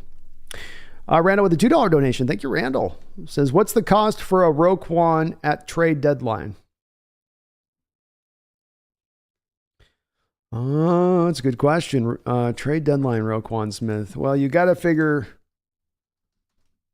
the value has gone down, Randall, from what the asking price would have been at the start of the year. And the start of the year, I don't think the asking price was terribly high. Roquan's not having a good start to the year so far, folks. Randall, he's got a 48.1 rating right now. He does have an interception, 33 tackles, so he's doing well in that realm of things, but this is coming on the heels of, I think, a little bit of a poor season last year as well. Frankly, I think the Bears are going to have a hard time with much more than a third-round pick at this point. Understanding, again, whoever takes Roquan is facing the possibility of him as a free agent here heading into the offseason. But there's some thought process behind doing this, Randall, because many of the Seahawks fans out there are advocating for trading for signing Roquan as a free agent at the end of this offseason, being if the Bears decide not to franchise tag him, which is in itself maybe a bit of a reach. But let's say they don't franchise him and you sign Roquan and maybe you sign another free agent. Well, then we've lost in the compensatory game. This is important, of course, because you have a guy in Geno Smith who's going to potentially be a free agent. Geno goes and signs a 3-year, $80 million deal somewhere. That's potentially a third-round pick coming back to you in compensatory value if you have nothing to offset it. And let's not forget Rashad Penny either. He goes out, has a 1,500-yard season. He goes, signs a 4-year, $48 million deal somewhere. Bam, that's another third, fourth round pick and compensatory value back. So there could be a thought process behind this of you go and you make the deal for Raekwon right now, giving up that third round pick, but it's an acknowledgement of the fact that the free agents who walk out the door for you this particular offseason are going to offset that back to you. And then instead of you going into free agency and getting him, you just get him now onto the roster a little bit early as well as kind of an added benefit to help in this season. But I don't think they're going to get a whole lot more. He's not played at an elite level here in the last year in 4 games. I don't think that gets them a first or second round pick anymore. Thank you, Randall, for the $2 donation. Adrian X A with a $2 donation. Thank you, Adrian X. I really appreciate it. It says Sauce versus Woolen. I'll keep asking every week. Hey, ask every week. I don't mind. I loved me Sauce so much coming out of the draft, Adrian X. And every cut up I've seen of Sauce from training camp with the Jets to, like I said, what I was watching against him in this matchup against Jamar Chase a couple of weeks ago. And the guy has just been everything people kind of thought he was coming out. He's different in the way he plays corner versus Woolen, and that he's more of a draper where, Woolen understands he can use that athleticism and speed. He's not going to panic as much with that, where Sauce is really on his P's and Q's, staying close on his man. I mean, he's going to be right up in that guy's grill. But I guess I'm going to still go Sauce, but I'm struggling. I'm wavering. My faith is wavering on this Adrian X. I'm questioning my Sauce Gardner religion here a little bit. I'm REMing this thing right now. I'm really not sure after he just got that next pick. I'm like, 2 interceptions, 4 games, block punt. Almost had like 2 other block kick. Almost could have 2 other block kicks. I'll still go Sauce for the moment, Adrian X, but keep asking next week. Woolen's on the rise. Randall with a $2 donation. Thank you, Randall. What's the cost for Raekwon at the trade deadline? Oh yeah, it came through there twice for you, Randall. So I think it's a third round pick. And you might even be able to pluck him for like a 4th. If they're just trying to get whatever they can kind of get and there's not a big market for him. And maybe there would be, but I would tend to think that I haven't watched a lot of his performance this year, but if he's around 48, maybe some of that's just the Bears defense isn't good as a whole and he's just kind of stuck within it. But they're not getting a second. Not when you only have a half year of club control on the guy. Not for a middle linebacker. It's too devalued, Randall. Randall, another $2 donation. Thank you, Randall. It says True Font is same as Kyle Seager and Nate McMillan. Perfect, Randall. You're always on it with those kind of references, man, as far as that's the great category. That's the category to put them into. Yeah, same kind of category. But guys that are revered, guys honored, and you looked at them, you go, something to, be encouraged by with it. But at the same point in time, you don't go, Nate McMillan, that legend. Kyle Seager, that legend at third base. The golden third baseman of the Mariners' history. Nobody's saying that. He was good. He was good. He could do some things. Thank you, Randall, for all the donations, though, brother. You're very, very kind. $2 Tariq is getting the defensive rookie of the year. You better believe he is. He will beat out Sauce in that respect. Sorry, got a nice big fat head start. Smiley says, do you think Geno's having a better force? Oh, I think I answered that. Sorry. Greg, does Will Levis remind you at all of Brett Favre?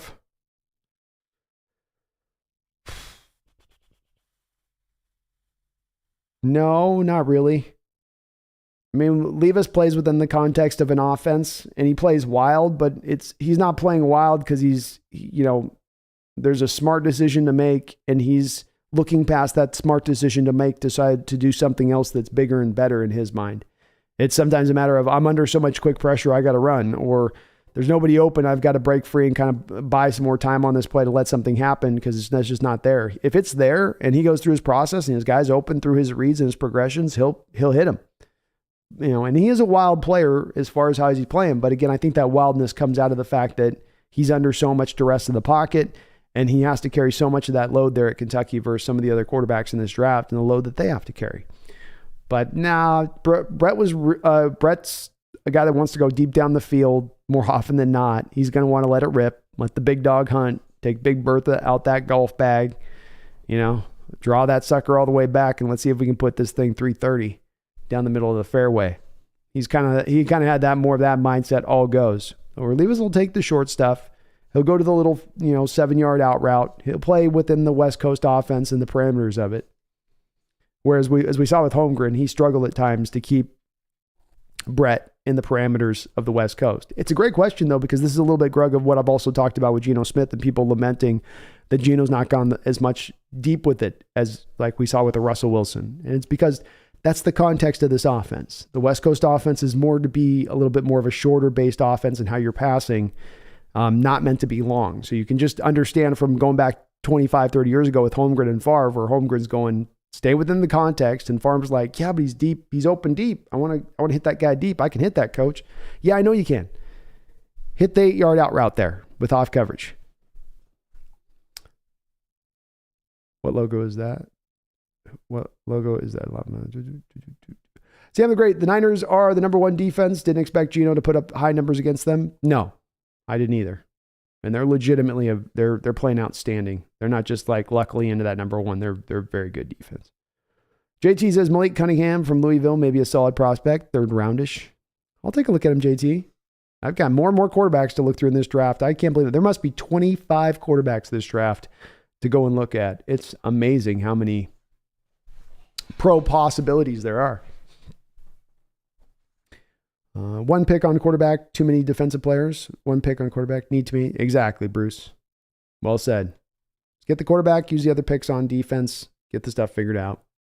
Nick Moonman, Tariq's looking great and has promising future, but I think our two rookie tackles look more impressive in an arguably harder job. This draft class is looking fantastic. Well, thank you, man. And I'm not going to argue the fact that the tackles have been really good as well. Really, really good as well. And they've had their flashes and moments. They've been doing awesome.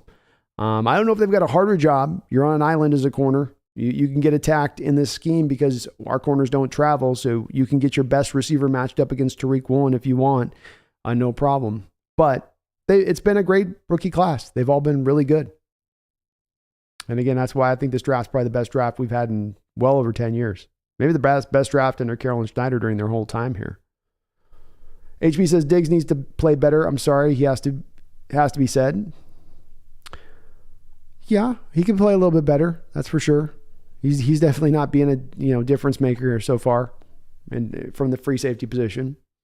Tiago Tanikawa says after Flowers and Shaq, Pete might have gotten his Sherm replacement at last. He's been looking far and wide. He's gone over the fields. He's gone through the forests. He's been down to the beaches. And he finally found him down in Texas. OR says Gerard Coder will replace Barton and Jones. Sounds good to me. Barton Jones need to go? Yeah. Roy Chapa says Tariq Woolen's my father. Nice. Wheeler, Hawks are going to beat the piss out of the Saints. I like the confidence in the chat tonight. I'm seeing a lot of we got this game against the Saints. Okay.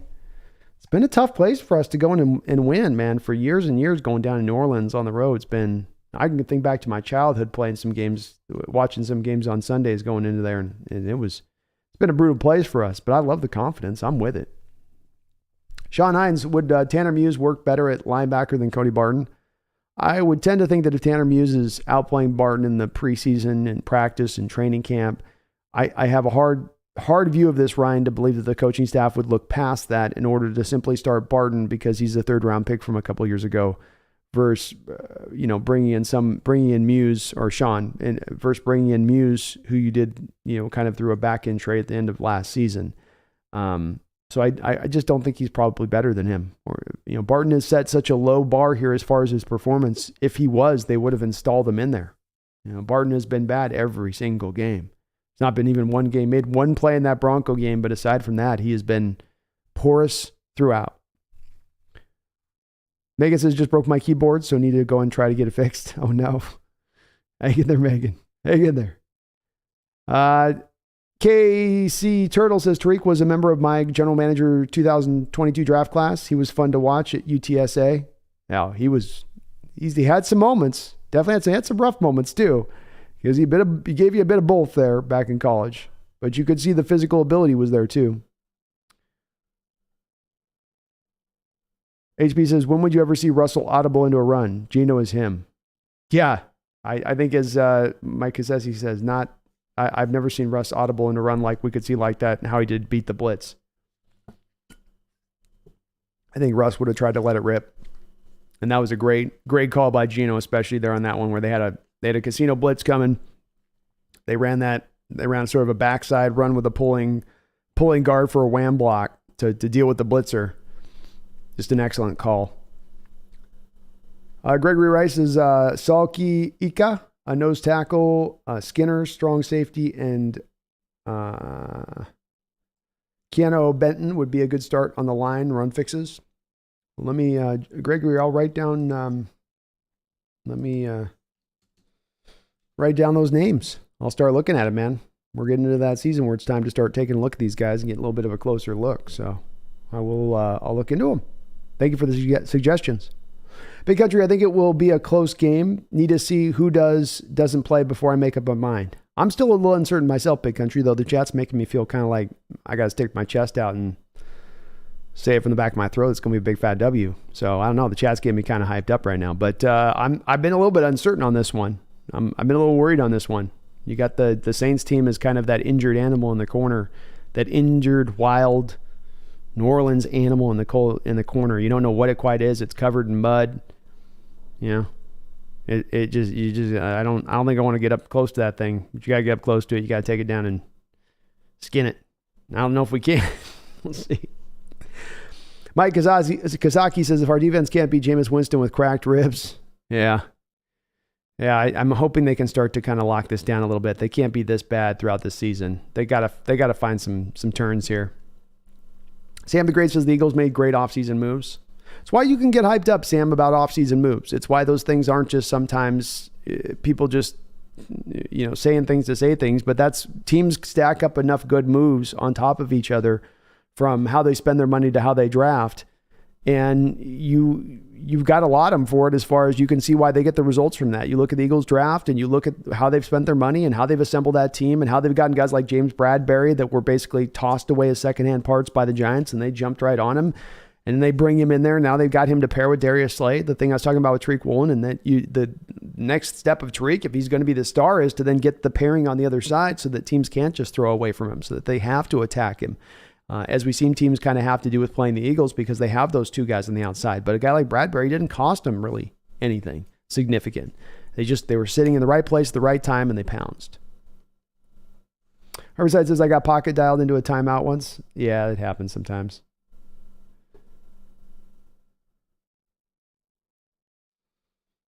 Tiago says, Noah Sewell in the first.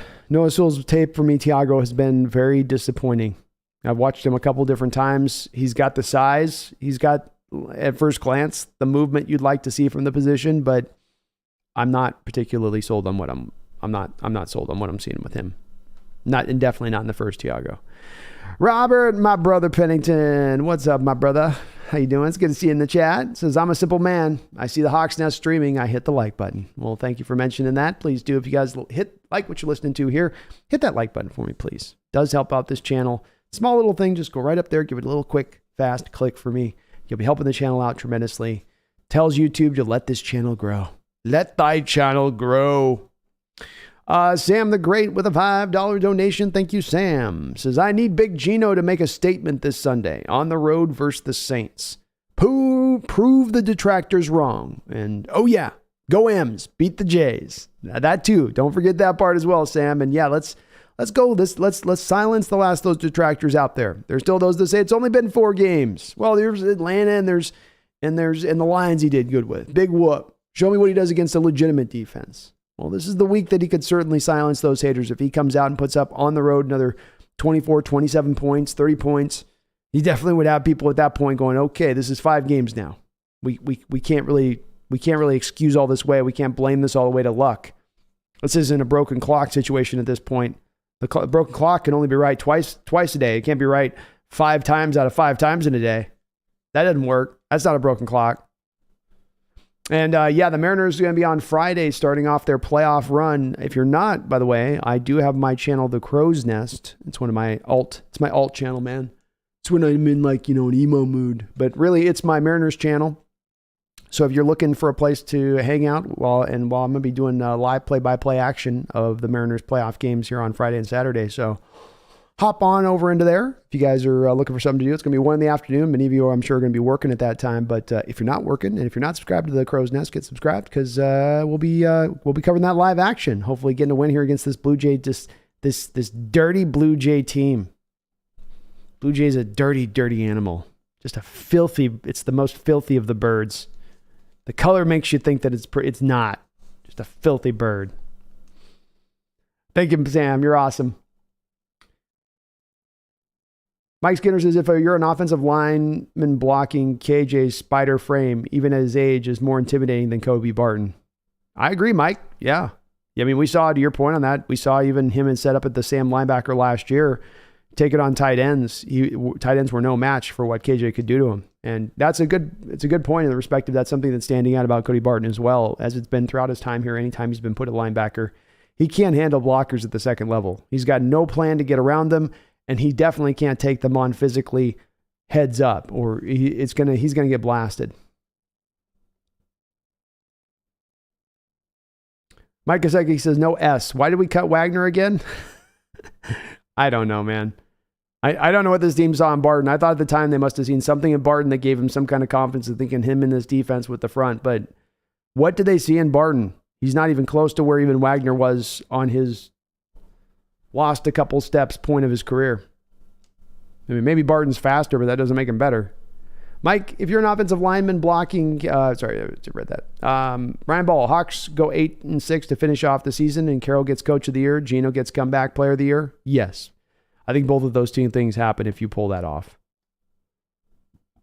You get 10 wins out of this team. Nobody saw. People were thinking we're going to be a league worst team. People thought we were in contention for the number 1 pick. You get in the playoffs. Yeah. 8-5. I know what you mean on that, Ryan, though. Yeah. No, I'm with you, though. Yeah, you get to 10 wins, you're there. Sandy Mix's linebackers suck. They do suck right now. Big suck. JT, Jalen Hurts has learned the hard way just like everyone else. They're good, but not experienced enough to run the table, i.e. Rodgers, Brady, Stafford, been there, done that. So it's a good point, JT. It's why I do wonder with the early peak process with him. The thing you have to consider with Jalen, too, is that he runs the ball as much as he does. Over the course of a couple of seasons of doing that, you know, the battering you kind of take from the position and trying to operate that way at that extreme level, is that sustainable? We'll see. Steve Chun says, our D's just too soft. Need an enforcer like Bam. We could use a couple of enforcers, Steve, to your point. But yes, we need more guys with a little bit more of that edge on this defense, don't we? Yeah. No one's out there providing any sort of fear in any hearts on the offensive side of the ball. Big Country, the Texans will be in sell mode. Not sure they have any decent pieces on defense, though. Yeah, they don't. They don't have anything that... They've already offloaded any guys that would have been maybe something we took a look at. So, yeah, they're not going to really have anything we'd want. Tiago says, please draft that Minnesota center next year. I'm with it. I'd love to see him just continue, Tiago, to build up the offensive line. Cowboys are number one. Brandon, how you doing, sir? I'm doing awesome. It's good. Long time no see. Cowboys are number one. Good to see you in the channel. Says, I hate Dak. Great show as always. Are you going for the backup here? You like, let's move him and get some capital for him, and then we got our backup, and we'll just roll with him. I know you're not a big Dak guy, man. It's look, you're looking pretty good on that so far. Since given the contract, it's not looked exactly great. Whereas there's been other parts of that team that have looked better, from the defensive side of things and whatnot. So thank you, brother. Appreciate you. Good luck to your Cowboys this year. So you never know, man. This might have put an opening with that thumb injury for Dak long term, as they look at the backup and they go, kind of playing close to Dak, and we're not paying him. So it's that place where I think Cowboys are number one. This is my forward-thinking theory, is that teams are going to start to wake up to the fact that the performance level of what they're paying for is not difference enough versus what they could get at a vastly cheaper level from the quarterback position, at least. Is Jameis Winston out? I'm not sure on that, Will. I've not yet heard a certain. He certainly, if he's going to be playing, is going to be playing in rough shape. He's got fractures in his back. That doesn't heal over just a couple weeks. LJ Collier isn't better than Allen Robinson. I agree on that. They also are going to now play or are two different positions. So Robinson's going to be an outside linebacker in this defense, whereas Collier will be a defensive end in the 3-4. That's how you'd play him, if you're going to play him. We do have the Taysom Hill. That's right. Oh my goodness, there's the Taysom Hill. Or are if James wins now, Hawks win. Sean Hines, Pete treats Barton like he treated Trey Flowers. So many chances till it bites him in the ass. Well said, Sean. He has definitely seemingly failed upwards even to get this job in the first place. Seahawks tried him out a couple of years ago when they were obsessed with a little bit of the 4-3 defense, so they wanted to put him out there as a Sam linebacker. He couldn't set the edge. So they went, okay, that didn't work. And then we had a couple times where KJ Wright went out at little moments over a couple of year periods, so then they put him out at will linebacker, kept getting eaten up at the second level by guards. That didn't work. Then we finally last year had him as a 4-3 middle linebacker, because they didn't move Jordan Brooks when there was the injury to Bobby Wagner at the end of the year. They brought him as a middle linebacker, and he did okay. He wasn't good, wasn't league average. He was all right. But certainly to pass on from Bobby at this point in order to, go buy in for the Cody Barton experience seems pretty silly here in retrospect. And again, not understanding exactly why they made that decision. Zal Zero, I'm still hoping someday we can get Troy Anderson, but we know he's a first pick guy. Yeah, unfortunately not on that one. I think Atlanta's going to like that guy pretty good. HB says, Zool looks like he could be a Micah Parsons light. I just didn't see it on the tape with him. To me, Trent Simpson's more that guy. Zal Zero, would picking up later Van Der Esch be a great pickup or trade? I don't think he's all that good. He burst onto the scene, but he's quieted down quite a bit since. James Smiley says, Noah Sewell is a major 5-star bust. Watch the tape. He has literally zero impact on all the games unless he's making one random play every few games. Thank you, James. I'm glad I'm not the only guy. I feel like because I watched the tape and I'm like, people are talking about this guy. I mean, why? The Georgia tape alone is like, almost should just qualify him in that respect alone. But I watched a couple of different cut-ups and I'm just going, why is Noah Sewell being mentioned as a first-round player? It's not. This guy is not the one. Tiago says, I really like Topo. Grug says Topo is pronounced To-O-To-O-Po-To-Way. I'm not going. I'm calling him Toto. That's one too many apostrophes. I'm just gonna have to call it that and roll it that way. I'll learn his name if we draft him, or I'll just call him Henry. Cody, hey, what's going on with this D? Said I was watching a video on Stokely's 3-4 defense and how he's adapted the NFL's offenses. Why can't Pete get a clue? Well, one of the biggest hardships for Pete is adapting and evolving. He likes to keep things where they are. He likes to keep things how he knows them. He does not want to really change. And if he changes, it's going to be but begrudgingly. That's really my quickest answer as to why it isn't. They brought in this Fangio defense, Cody, but they've not adopted it at all really fully. You're not running any of the kind of coverages that Fangio would run on the back end. You're not running any of the kind of the pressure packages that Fangio would be running on the back end. And the players are obviously struggling a little bit too with the gap and a half technique that you're asking the defensive lineman to play with. But no matter what, it's in bad shape right now, Cody. And it's going to need some kind of adjustment to be made to it versus just sitting here hoping it's going to get better on its own. ORR says, hey, Brandon, it's either Simpson or Jacoby Stevens. Inside linebacker. I like Simpson, ORR. I do like him. Have a good night, Brandon. Thank you, Magic Vlogs. Appreciate you. You have a good night, man. Greg Simpson is great as well. Really like him and Toto. Yeah, those are my two guys right now, too. I think that's my 1-2 on my board for the linebackers in this draft. Those two guys I could see getting first-round grades when it's all said and done. Don't think high first-round grades, but first-round grades. Cody says, the Chargers head coach, our problem is that we don't have the athletics to play the 3-4. We have only one guy we got from the Chargers. Why he didn't play the 3-4 defense, it's because we didn't have the athletics to play it. I mean, Cody, you kind of, Darrell Taylor's athletic to play on the outside on his edge. I mean, you did bring in Shelby Harris, Kobe to play one of the defensive ends. And then it comes down to you do have Al Woods and Brian Mona who can play zero tech, and then it's about the one other defensive end. So you don't have the perfect personnel to play it, admittedly, but you have good enough personnel from what you put out there. Robert asks a good question, says, would you extend Rashad Penny for 3 years, $24 million, $15 million guaranteed?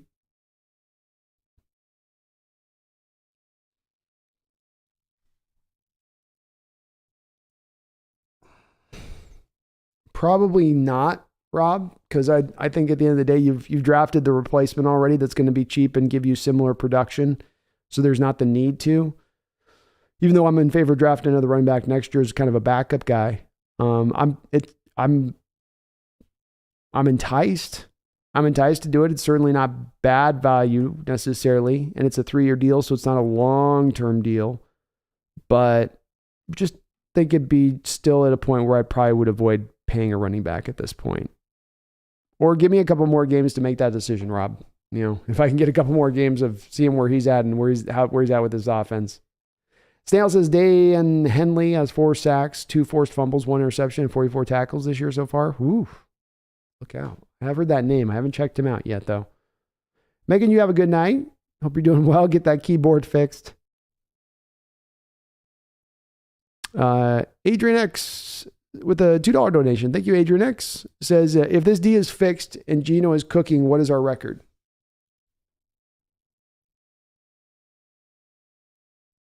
Oh, you'll get 11 wins if the D's fixed. By D being fixed, I'd say Adrian X, them being a top 15 defense, and Geno cooking at the same time, you'll get to 11 wins. Absolutely. I'm not as confident both of those two things are going to occur, so I'll say that it's a little fantasy in that respect of things. I don't see that happening, but if they both did go in conjunction with each other, then you have a lot more of a higher end to your given year. James Watson says, we won the Jamal trade because we got a 5th round pick. That pick became Tariq Woolen. I love it, James. Hawks, what's the under-over on rushing straight up the middle at Demario Davis like 8+ times? That you got to go 15. That's a 15 over-under. 8 would be too low, Hawks, because then I'm taking the over on that one all day. You're going to come out of this game against the Saints with a minimum of 14 runs up the middle. Minimum. And it does not bring me happiness to say that. Robert says, don't put that energy in the Hawks universe, Hawks show. It's out there. It's already out there. Ryan Ball, I like Penny's demeanor attitude. I would love him to retire as a Hawk. Rob brings up a good with the 3 years, 20, that's not a bad contract. That ain't a McCaffrey contract. That ain't a Kimura contract. That ain't a Nick Chubb contract. That ain't a Joe Mixon contract. So it's in a relatively more easier, palpable state to swallow. You might ask me this in a week from now, Rob. I might move off my spot with that one. But I like it too, Ryan. I like where Penny's coming at. I like his attitude. Like how he's approached this year, and he's really running well. Not just from this game, this whole year so far. He's run really, really well.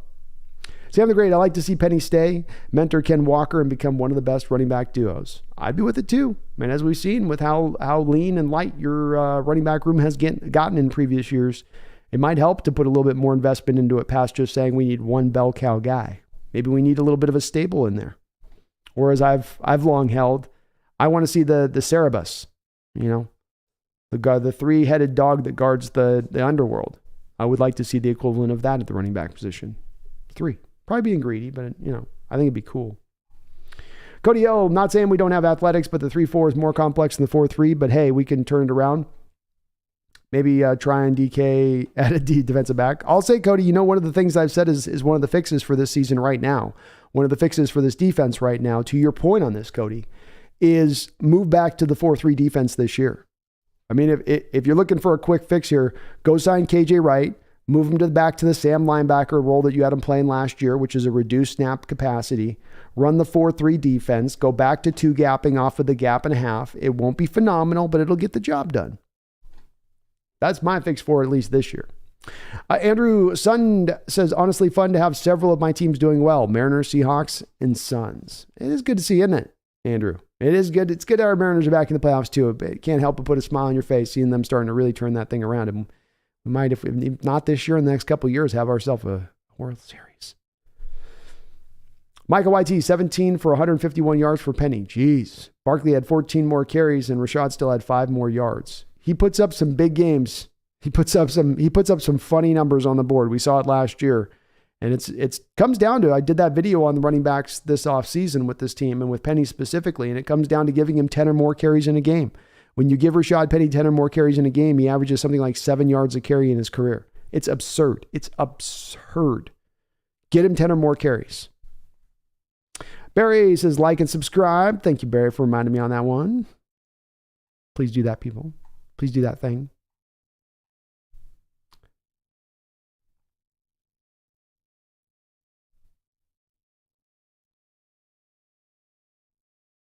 All right, so I must be way behind on the chat. Holy Lordy. All right, I'm way behind on the chat. I'll just warn you guys tonight, we're not going to be able to get through all the comments tonight, but I will be back tomorrow night too as well with Brendan. So if I'm not able to get to all the comments tonight I'm going to try to get as much as I can, but we got a lot of people in here and I'm definitely want to keep this a little bit shorter tonight because I got an early day tomorrow. Been an early day. For you, Loke, is it concerning that there isn't more talk about Cross? He seems to be serviceable, but as a top 10 pick, shouldn't we be hearing more about him? I would kind of think more of the opposite here for you, Loke. It's more of the less you hear about him, the more he's doing his job. That seems to always be the way you look at it with offensive linemen a little bit. And I would apply that here. He's been stable, solid, doing his job. He's not been tremendous necessarily, but also remember for you, Loke, he's a 21-year-old kid coming into this league. He's a very young prospect. It's going to take him time to develop to get to his top end. But out the gate, he's been the, for you, Loke, if you look at his rating versus the other 2 left tackles taken in the top 10, he's been the better player, even to begin things. And he's probably also the younger player of those trio, I believe. So that's got to impact that a little bit. No, he's been good.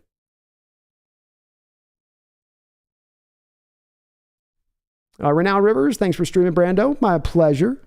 Gotta get connected with my peeps.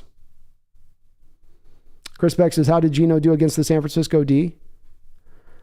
I mean, it wasn't phenomenal. Was he bad? I don't know if I would say he was bad. Let's look at his stat line with it, I mean, he didn't score any points, but that's also, as we're saying, the number 1 defense in football. He was 24 of 30 for 197 yards and 1 interception. So not a grand day from his side of it. He also wasn't helped out by the fact that he had no running game in that particular game. We averaged 2.6 yards per carry on the ground. So he was asked to kind of carry a little bit of that load in that one, but San Francisco's defense is elite. You're going to go against the number 1 defense in the league. They're number 1 for a reason too. And there's been a lot of good offenses this year that have gone against that Niner defense and have had, their share of troubles. But it is the place he did struggle, to your point. Andrew... Big Country says Russ blew the game against the Titans, so I'll take Geno's first 4 games. I'll go with that.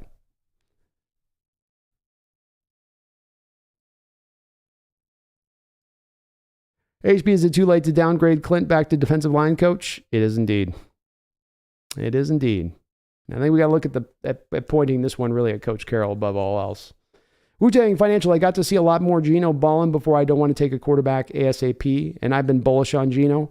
Defense needs some can't-fail linebackers, though. I just can't watch too much more of Barton. That's fair enough. And I'm open to bringing Geno back, Wu-Tang. It does come down to what is the price. I'm not just going to put a blank check down on the table and say, Geno, you fill it in. I gotta know what the cost is going to be, but I'm open to it. It would definitely open up, take away a need from you that you comes in. You're able to operate more flexible and with more impunity within this draft if you have a quarterback going into it. Tommy says, what if Geno gets an MVP vote this year and Russ still doesn't have one? Would Mr. Unlimited turn into a Mr. Irate? It would be probably a passive-aggressive irateness, so probably something along that line. Film the Polar Bear, thank you for subscribing. Film the Polar Bear, appreciate it.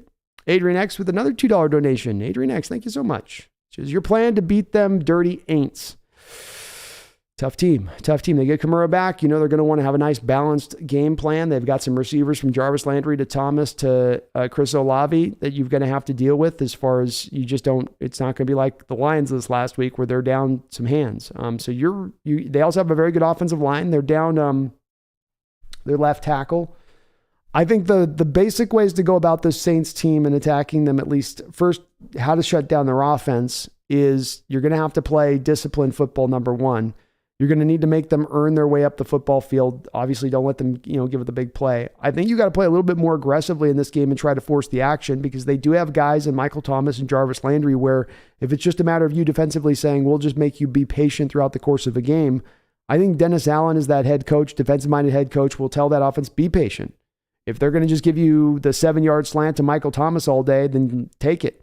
So Seattle's going to have to press this a little bit more tighter, try to force maybe the Saints into situations where they're trying to take a little bit more shots and not just able to keep churning the chains up the football field. With Kamara, I think you got to stop him to the outside. He can be tough to the inside too, but you obviously need to cut him off from those big plays outside, which has been a problem for Seattle. I think of a Cordell Patterson having that issue. And I think about the Saints trying a lot of pitch plays here, testing the speed out of the Seahawks defense and ability to get laterally to the ball carrier. So shutting out the outside run, it's a little bit, against what we normally want to do where it's, be a little more open on the big plays so we can stop the short stuff. And then maybe lean away from the inside of the defense where we like to lean to take away the outside runs. But then offensively, I don't think that they do anything differently than what they've done. This is a good Saints defense, but if the Seahawks maintain their balance, if they continue to let Geno Smith have control at the line of scrimmage, if they mix in the up-tempo, if they utilize outside zone pitch plays and then the fly sweep stuff as well, I think that they're going to have a lot of success against any defense, even the really, not the maybe exceptional ones like a Niners, but the Saints aren't quite at the level of the Niners this year as far as their defense goes. So I think you're going to have success and score enough points on that. But those would be my two factors on how you win this game. Maintain balance, run the offense similar to what you did with the Lions, where it's really hard for them to gauge what you're doing, and Waldron's really kind of allowed to stay ahead of them on play in and play out and keeping them guessing a little bit. But then defensively, find a way to get, if not 3 and outs, to find a way to just not let them move the chains up the field consistently with ease, because they could just drop back and have a 7-yard slant to Thomas, and then a handoff for 5 yards to Kamara, then a bubble screen out to Jarvis Landry for 7 yards to the left side. And you're just like, maybe suddenly they're like 30 yards up the field just off like 5, 6, 7 plays. And you're like, man, they're bleeding us here a little bit. And you have this soft zone defense, which is going to allow that a little bit. So Adrian X, I think you got to counter that just a little bit to a degree. We'll get into it a little bit more too tomorrow though with Brendan here on the channel.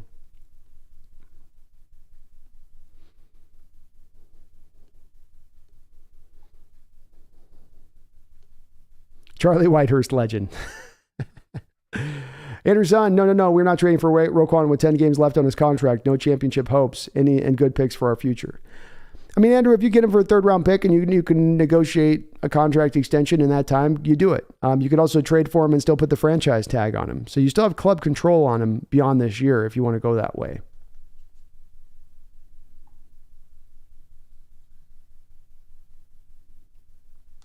Micah says these first 4 weeks, Russ has been sacked 12 times. Geno, on the other hand, has only been sacked half of Russ's. Yikes, Denver. Poor pass protection out there. It is what it is. Robert says, I'll take me Roquan. Yeah, I'll take me Roquan over Cody Barton too. Me too. Randy's a troll? What? Addicted. Brandon, is there an edge rusher or linebacker available in free agency in 2023? None that I'm aware of. I haven't dived too deep into this. It's still a little bit early to go too far into that, Micah, because You can look at a guy that you think is going to be a free agent, who's destined to be a free agent, and then he gets franchise tagged. And edge rushers especially have a tendency to get that way. I think like a guy like Danielle Hunter is going to maybe be available in that line. But again, are they going to let him just go for nothing and be a free, street free agent? I don't think so. There's not any other real clear guys. Yannick Ngakoue, I think is going to be a free agent. But there's no premier guy that's out there on the market to go pluck necessarily. The premier guys are going to be held on to for dear life. So nothing that stands out. I also think Addicted, they're not going to look to pay money on an edge rusher, maybe a middle linebacker like a Roquan Smith, who's due to be a free agent. But I don't think they'll do it on an edge where they've already got Darrell Taylor, Boye Mafe, Uchenna Nwosu. I think they're going to look more depth at that position or back to the draft maybe and getting another guy can be the fourth, the second rotation guy. Sal Zero, I'd love Landon Collins as well. I would move him as a linebacker and he would be better coverage linebacker and keep Neal as safety or even Tanner Muse as a strong safety since in college that was his natural position. Well, maybe it's time for some creative options.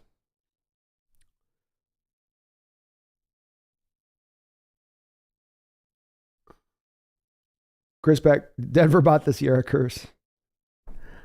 Nice.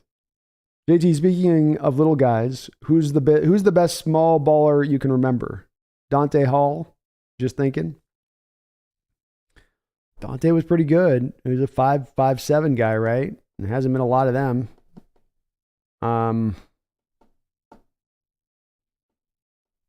Dave Meggett was a pretty good player back in the day. He was pretty tiny. I mean, Barry Sanders was a little guy too. He wasn't very big. I've been a lot of small guys. Oh, there's the other guy. Who was the guy? He's a longtime Charger. Somebody in the chat will remember him. I got to find him here. Small Charger running back. This is the guy right here. Darren Sproles. That's the one. 5'6". 5'6". That's my one, JT. He was good. Quick little sucker. Mike Cam was my personal favorite Seahawk of all time. Got his signed jersey on my wall. We need a Thunder to Wolves Lightning. Ooh, I like it. I like it. We do indeed. I can't hurt. We need some more enforcers, not only in the secondary, but on this defense. Kel says, oh my God, I need this stream. Sincerely, thank you, B. These are such a nice way to wind down my night. Well, thank you, Kelly. Appreciate you jumping in. I'm glad to do so. Glad to do so. Sal Zero said, we do need to tighten up the defense significantly. The fact it took 48 points to win last game is unacceptable. Not to mention we allowed 22 points in the fourth quarter alone. Well said. Well said. I'm just kind of looking on this really questions and stuff because I know some of this is talking to chat. Randall says, I hear you on the comp picks, but with all that cap space, I don't want to go cheap. I don't either, Randall, but that's also where when I make the trade for Roquan, I sign him to the contract extension. So some of the cap then gets taken up by making some trades, which then I still use the cap space at that point, but I just do it via the trades and then counterbalance the trade capital given up by the compensatory picks I'm getting back in return. Snell, Ty Law, and Charles Woodson are legendary. Yeah, I would go legendary with those two. Now we're in the neighborhood. TJ Yeti, I don't think they're going to try to trade for anyone. They would rather save their draft picks and get better draft position. If we do shit. Maybe, TJ. They do have a track record in the past of being willing to trade picks for players. They did it with Percy Harvin, trading a first rounder for him. They did it with Jimmy Graham, trading a first rounder for him. They did it with Jamal Adams, trading 2 first rounders for him. They've traded second rounder for a Sheldon Richardson. They've traded a third rounder for Jadeveon Clowney. So they've done a lot of this in the past of moving picks for players in the way that they look at it, especially if they have an opportunity to sign that player to a contract extension. So I'm just looking at kind of the track record on this one. JT Trufant, Tacoma, WSU Seahawks, local legend.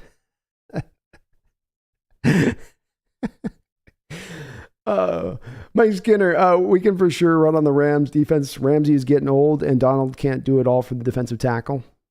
I think we can have some luck with them. I mean, remember too, though, the 49ers run their run game differently than we run the run game. And the Falcons, who I think had some luck against that Rams defense running the ball, they run their ball differently than we do. Then specifically, they embrace the outside stuff. And that's where, if we're going to beat that Rams defense, that's probably the place that we're really going to have to hone in on.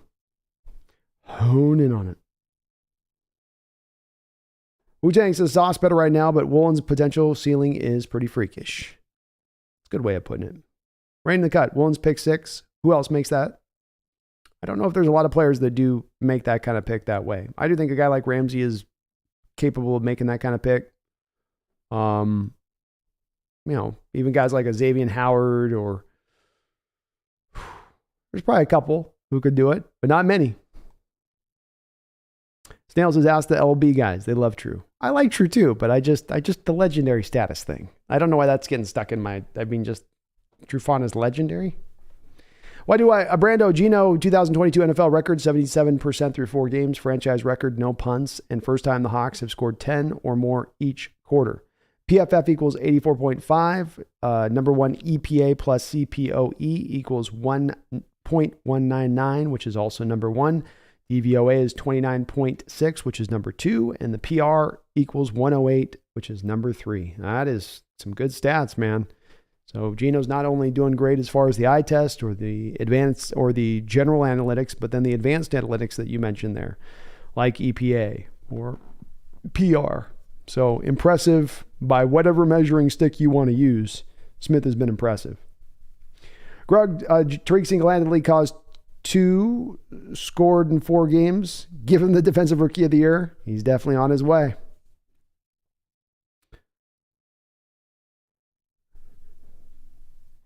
We got Geno Smith and Drew Lock in the house. What's up, guys?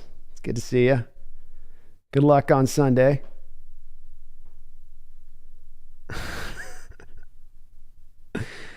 Oh, goodness. This is legit hilarious with you guys in here. Ryan Ball, I hope Geno signs a $17 million deal next year. I bet Geno does too. I'm open to that contract. You just can't get me up at the 20, can't do the 2025. That's just a little too expensive. We're with it, Geno. You're QB1 this year. We're in, man.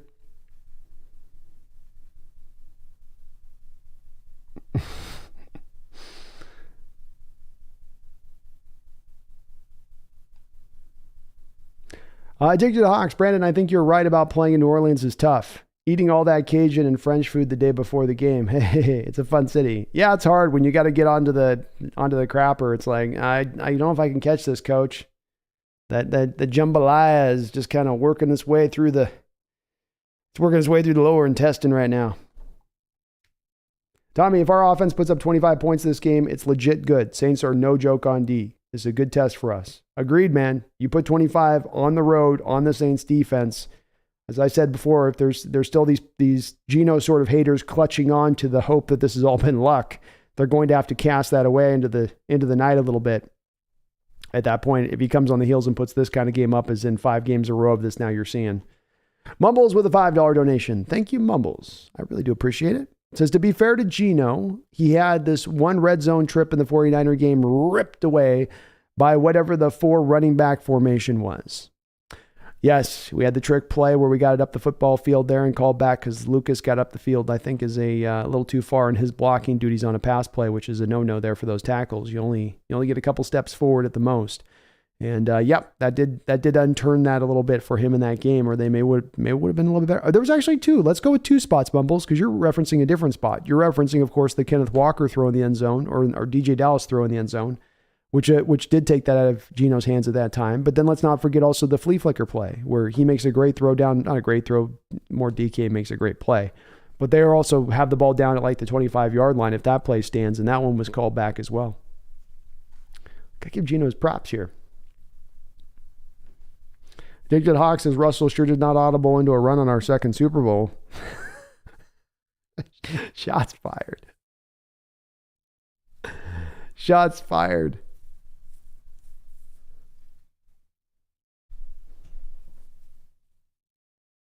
I can find out if this is real Geno Smith, guys. I can ask him a question only and I know that he'll know the answer to. Did anyone go back and watch the game and look at the O-line play? They were blocking up on run plays like I've not seen yet this year. Good sign. Yeah, they did a good job. They got some good holes in there. A lot better than you've seen at times this season. A lot better.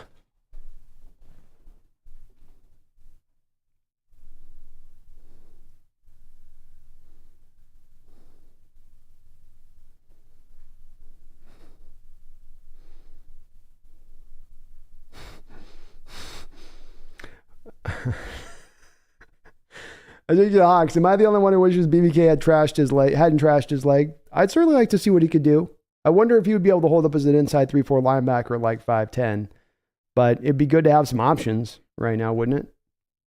Why did Waldron made the Detroit defensive coordinator look like a noob? Schooled him. Has Waldron turned the corner with play calling? There was a lot of 1st and 20 and 2nd and 15, and they didn't run screen, pass, draw, punt. I don't know if it's as much as he's turned the corner as he's been allowed to run unhindered, wild, and free. Carroll's taken off the training wheels. Carroll's let him have a little more of the control I think that he needs to have to be able to run this right. I think a lot of what you saw last year was them falling back into the old stuff, and I think that was at the behest of Coach Carroll. I think he's kind of reclined on that a little bit because he's not been a guy to throw on first down like they're throwing this year. He's not been a guy to being willing to throw with a pass to run rate of 2-1 as we have at times this year.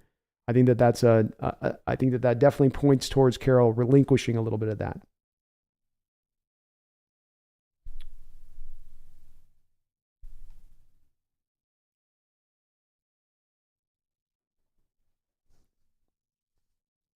Weston Dubs, would you say this is the best draft we've had since 2012? Yes.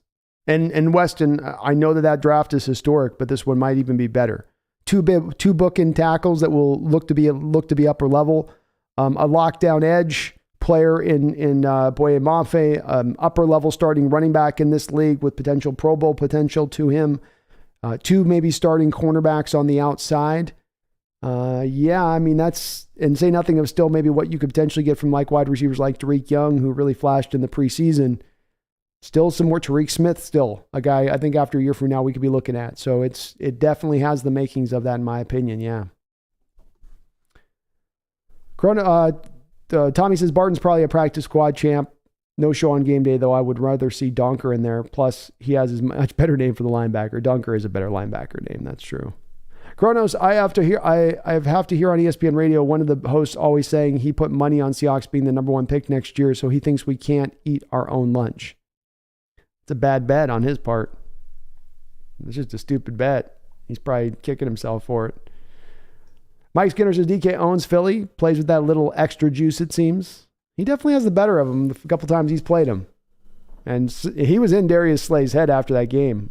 Someday I'm going to post on the channel that whole tete-a-tete that those guys had and then put in him talking over the top of it, Slay talking about that fight they were having where he was definitely a little like, okay, what is with this guy? DK kind of overwhelmed him a little bit.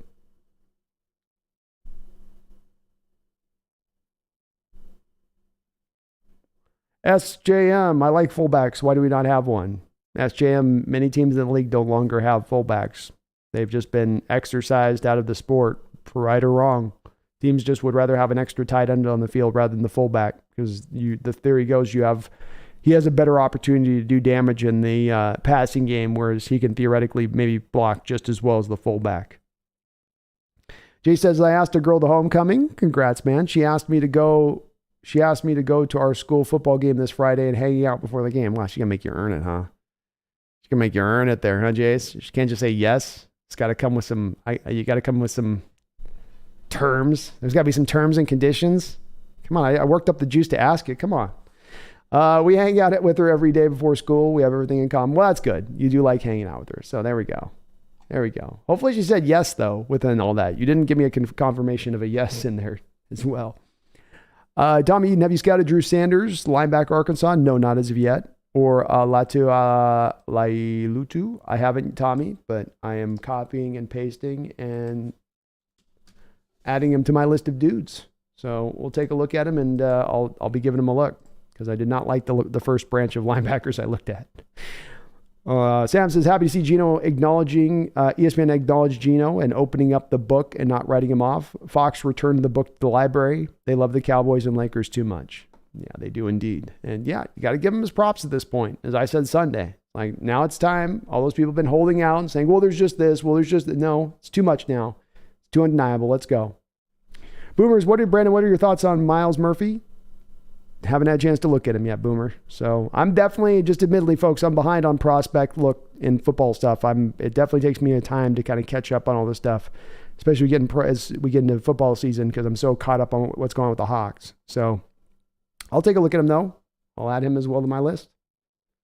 Miles Murphy. Got a cool phonetic name, I'll tell you that. King Bomber Rashad Penny is questionable. Laughing out loud. You don't, what did I say? You don't pay the man? Well, we'll see. We'll see.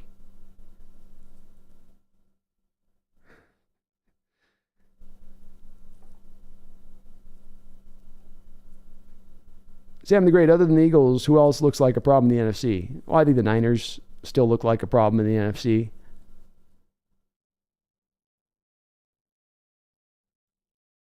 I mean, that's probably about it. We're at this point right now. I still think Tampa Bay is solid. Rams are at the very least solid. Cowboys are not quite solid. But that'd be probably about your pecking order. That would be about it, I'd guess.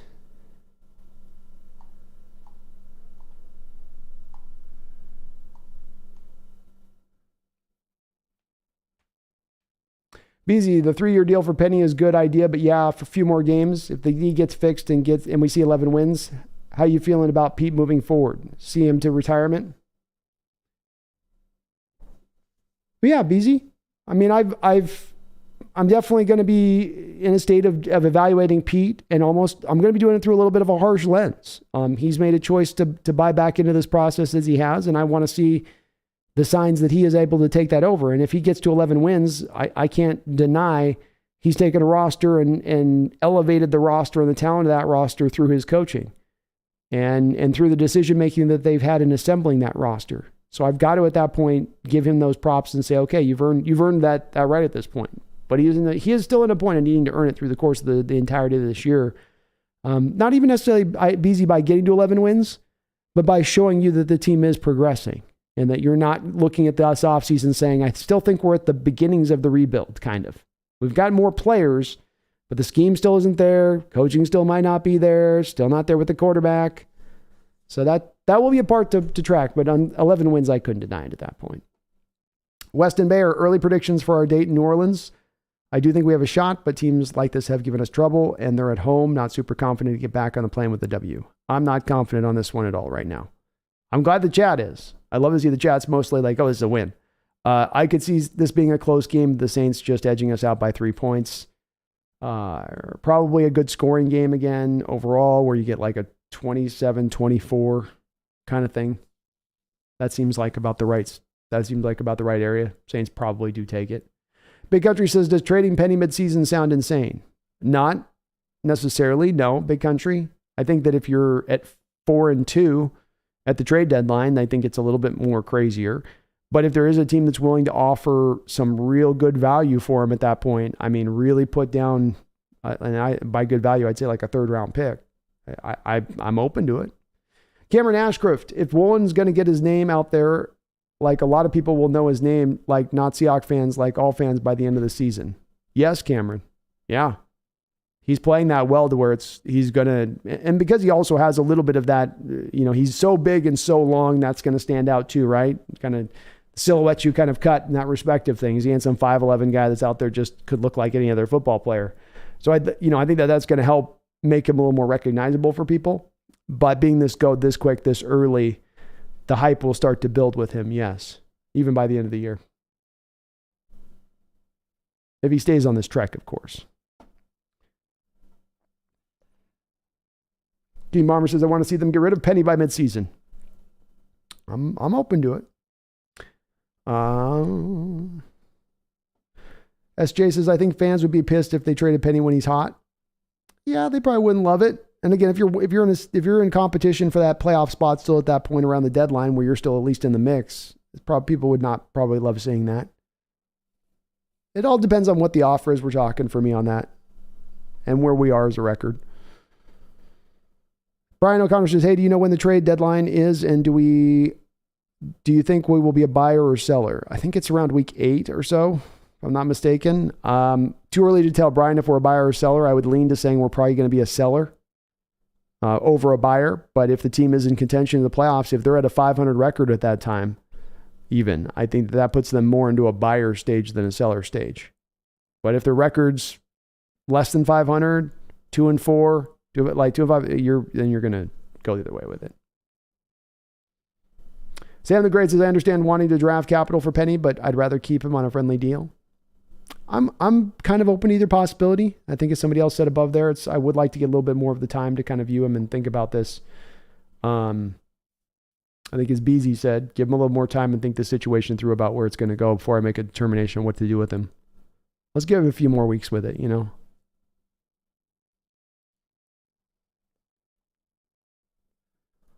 What the Smell says, don't trade. He's on a 1-year deal anyway.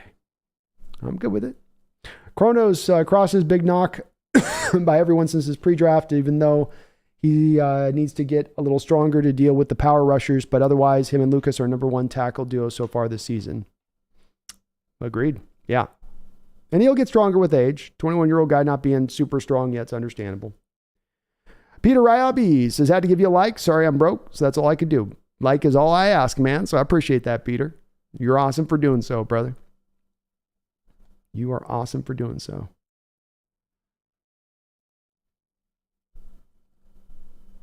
King Bomber says, we drafted Kenneth Walker for a reason. We have DJ Dallas and we need a running back for cheap. It's true.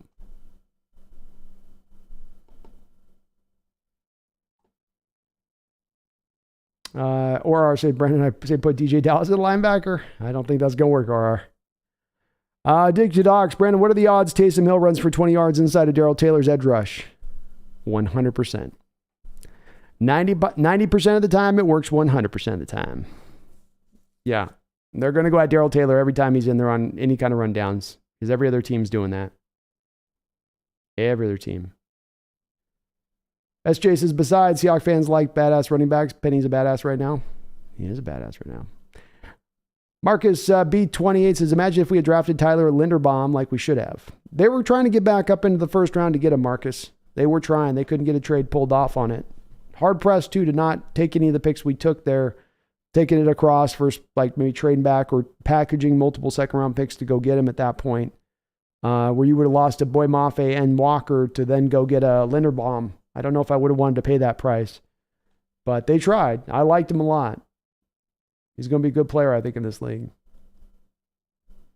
King says, give up a half season of Penny for a draft pick is better than letting him go when it's time of the free agency. Unless King Bomber, remember, there's the compensatory aspect of this. You could go out there and trade Penny this year for a 4th-round pick, but if he goes out and gets a big contract in free agency this year, you could get a 3rd-round compensatory back instead, granted maybe a year later. So there is a bit of a value still to be gained back, even if he does go potentially in free agency. Danny Woodhead, there's another good small running back. I like it. Trendon Holiday, there we go, Beezy. Yeah, Trendon was a tiny dude.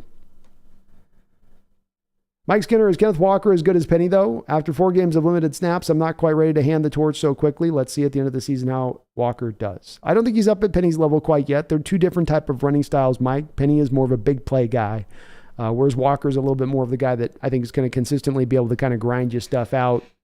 Where there's 3 yards, he'll get 5 or 6. And where there's 5 or 6, he'll get you 12 or 13, 14.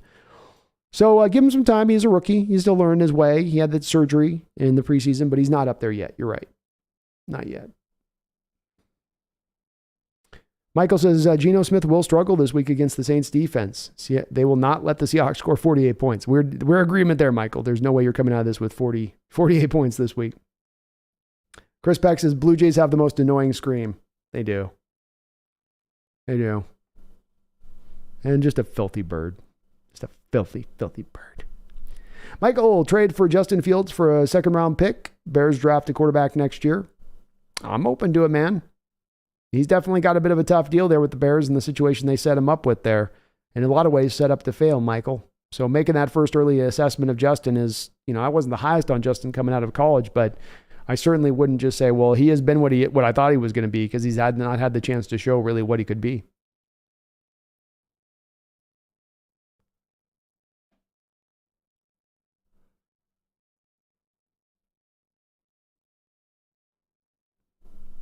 Tommy Eden says DK has a plan for the crapper. That's right. He's just going to have that card on call here for this Sunday. How do you feel about Carroll grooming the next quarterback we draft? I'm relatively okay with it. I don't think he's going to be asking a lot, Seahawks, blue and green, a lot from the quarterback that he drafts. I think they're going to protect the guy. They're not going to have him throwing the ball over the football field necessarily. And he's going to have a lot to work with as far as a good offensive line, good running backs, good skill position players, and tight ends. So I think it'll be fine on that. I'm more worried about what he's going to do with his defense than what we're seeing. If anything, I'm more encouraged by what I'm seeing from the offensive side of the ball going into the future. Free truth, I just have to say, you guys to both of you and Drew Lock and Gio said, yeah, 100%.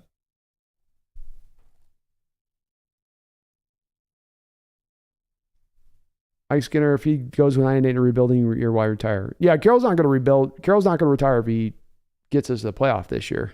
He wouldn't have gone in to do this rebuild season just to retire at the end of the year. He's planning on being here for the long haul. I don't see that. Addison says, Brandon, do you think getting Roquan would make that much of a significant difference on the defense? At the end of the day, I feel like he's just one player, and we've really been bad on the defense so far. I think, Addison, you're taking your worst defensive player on to your point, bad performing defense, and you're flipping that out for a player who should be at the very least league average to above league average, which would help the defense. How much it helps the defense at that point, Addison, I guess we could kind of try to parse through and look at.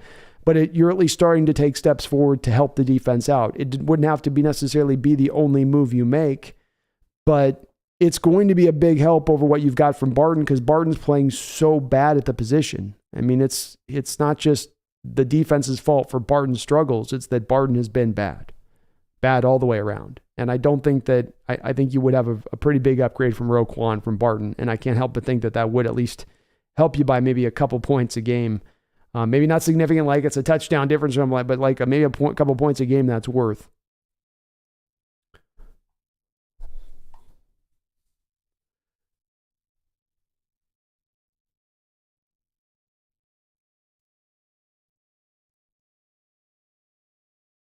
Michael, Sean Payton may cost a first round. Yeah, Sean Payton would cost a first round pick.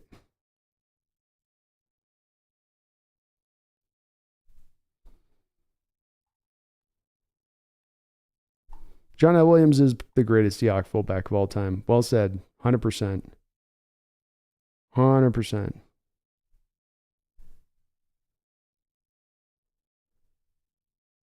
Free Truth says, okay, I just want to talk about defense for just a minute. Please, can we not keep pressuring those guys to make multiple stops inside the 20-yard line? We can't keep giving them the ball. Special teams need to play better in this game, Free Truth. They've also got to do a bit better job of not having teams get so much yards to get them down inside the 20. They do a lot of bending, but not quite breaking and then breaking. So it's a little bit less of the bending. Right now they're playing kind of a soft defense. They're trying to rely on, and they're trying to force these teams to be patient and move the ball up the field slowly but surely, but they're giving the holes for that. How they tighten that down, or if they tighten that down, will go far to whether or not they can start to, not be put in the position to stop inside the 20-yard line. But Free Truth, that's what you get with the bend but don't break defense. They're going to bend inside the 20s. They're going to give up their share of yards, and then they're going to try to tighten up once they get inside the goal line. It's a little bit by purpose in that respect of things. I think that Hawks says, we are not winning 11 games with this defense. Happy if our offense keeps playing well and we draft defensive studs in 2023. It's really possible. Tommy says, you're forgetting about the best NFL name ever, the Lions' Chuck Long. It's a good name. She says, when she asked, she said, yes, of course, I'll go with you, and then hugged me. She also asked me to go to the football game. Okay, I'm with it, man. I'm with it. Make sure she's not running you through some ringers there, making you jump through hoops over there. John says, I saw Brady on a short story on YouTube say he used to throw it over the middle. He used to not throw it over the middle, period, because Ray Lewis would cream his receiver every time. Belichick plays man every time. I think we should. I like man defense a lot more, John. I'd love to see man a lot more, and you can start to do a lot more of the pressure-based looks with man defense in conjunction with it. So it'd be good to see they went that route. Chuck Seeger, any thoughts on the welfare queen? Who's the welfare queen? Have a good night, Grug. Say the great says preseason. I saw this as a loss. Might have to change my prediction because Andy is the starting quarterback. Yeah, I guess we do have the red rifle. Let's not forget though, the red rifle took us to town for what, 450? It was Cincy in the opening game 2 years ago at home.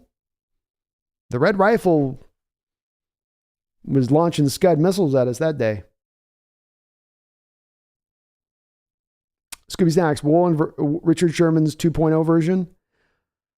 I can see why you would think maybe a little bit Richard Sherman. I think he's a little different of a Richard Sherman, Scooby Stacks. Just because he's got more of the freakish athleticism to him that Richard didn't have, where Richard really was relying on being very cerebral as a player to get done what he got done.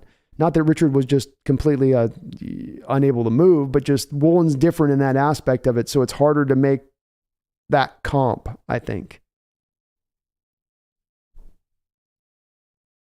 Chris Beck says, no, you do not pay the running back. And I get that all in caps lock, Chris, so I know you feel passionate about that.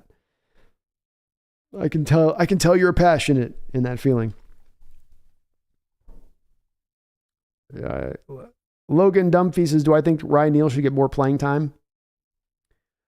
I kind of like him as the dime corner, and I don't know that I like him anything else outside of that. You know, he had some run in this game, and okay, Josh Jones is 55.5 as far as his rating in this game, but Ryan Neal was 48.6. So while Neal's got a little bit of a nose for the ball and he can make a nice little hit here and there, which he brings that to the table that Josh Jones does not have, I don't think as much. I'm not thoroughly convinced that Neal's necessarily going to be an upgrade over the top of what you're getting from Josh Jones as a full-time safety. He's kind of a role guy to me as Neal. Pete already said Neal is getting more playing time. He's earned it, says Tommy. Okay. Well, I guess he's going to get that run then.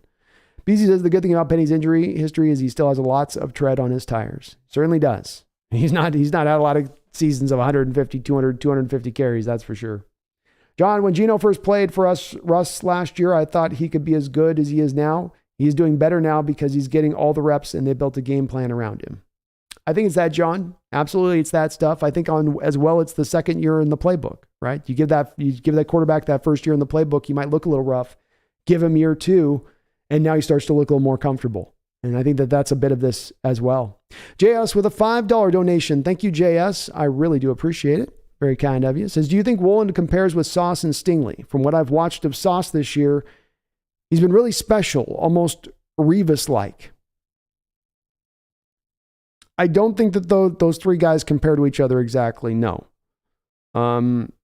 Sauce has just got a unique ability. Like you said, it's almost Revis-like, where he's the epitome of what you want from a cornerback in the draping element of it. Stingley's also kind of a draper, but he doesn't have the size and length necessarily of Woolen and Sauce. He's a little bit more of he's a little bit more to me of the twitchier athlete with that. Not that Woolen's not twitchy too, but just that he's got the smaller twitchiness to him, a little more traditional from what you get in the cornerback position from just kind of how he's built and moves, especially the elite kind of guys.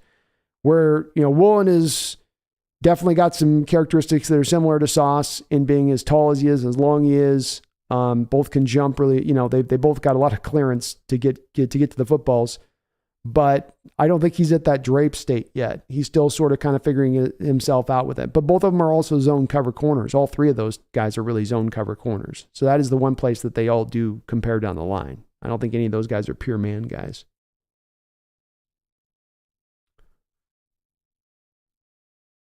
Chris says, no, you don't pay a fragile running back. Kelsey, can you talk about those foam fingers?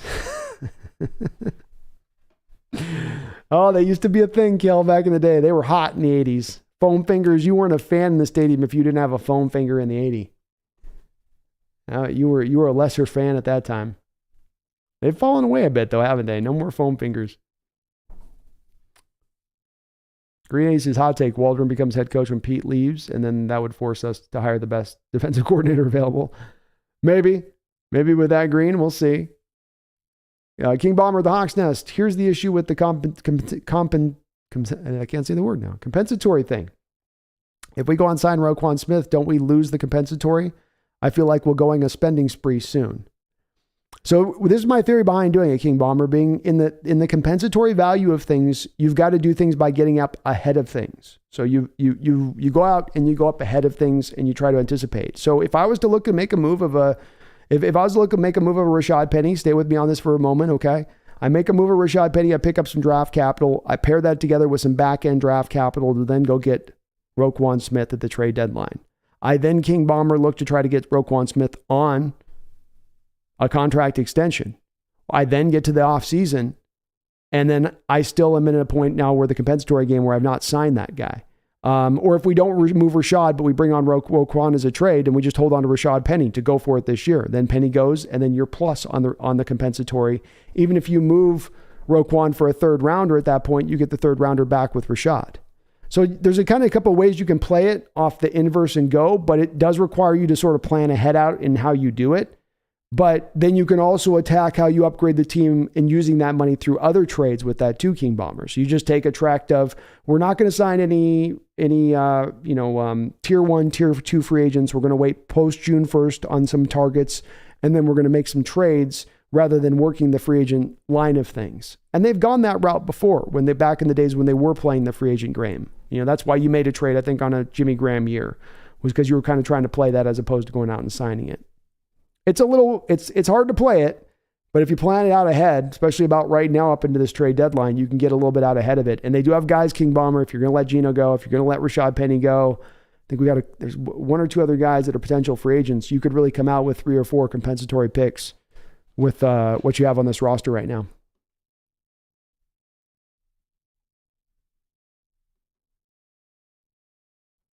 Peter Ryobi, and I'll give you a like on all your streams because they all so much more than they deserve it. Oh, well, thank you, Peter. I appreciate that.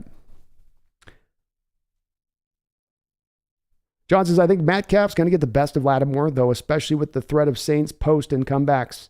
Lattimore could just sit on plays last year because his route tree was limited. I think so too, man.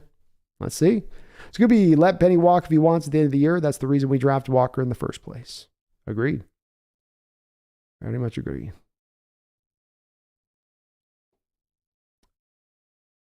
Jack Shaw says Penny's a good running back, but Walker will become a fan favorite.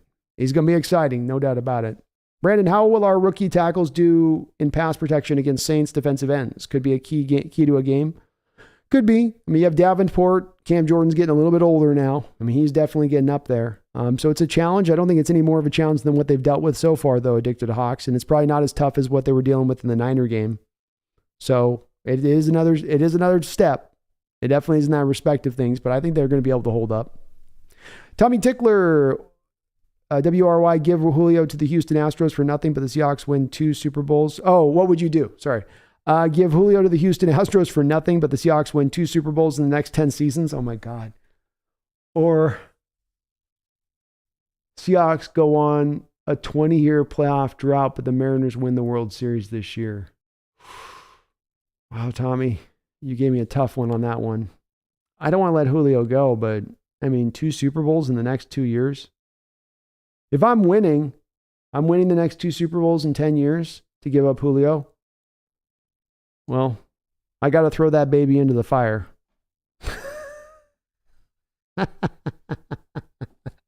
It's 2 Super Bowl victories, Tommy. You can't turn that down. Come on now. I'm going to make that sacrifice. I got to do what I got to do. That's 2 Super Bowl wins.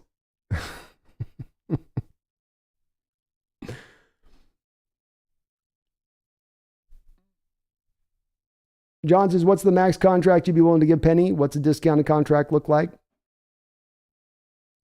A max contract for me would probably 3 years, $24 million. And even that, I'd have to be probably convinced of, John, to give out that amount. But that's about as high as I'd go. A discount would be a 3-year, probably $18 to $20 million deal, something like that. Because then you could really move the money around how you'd want to move it to make it real palatable. But I think he's going to get more than that in free agency this year, especially if he puts the year together that I think he's going to.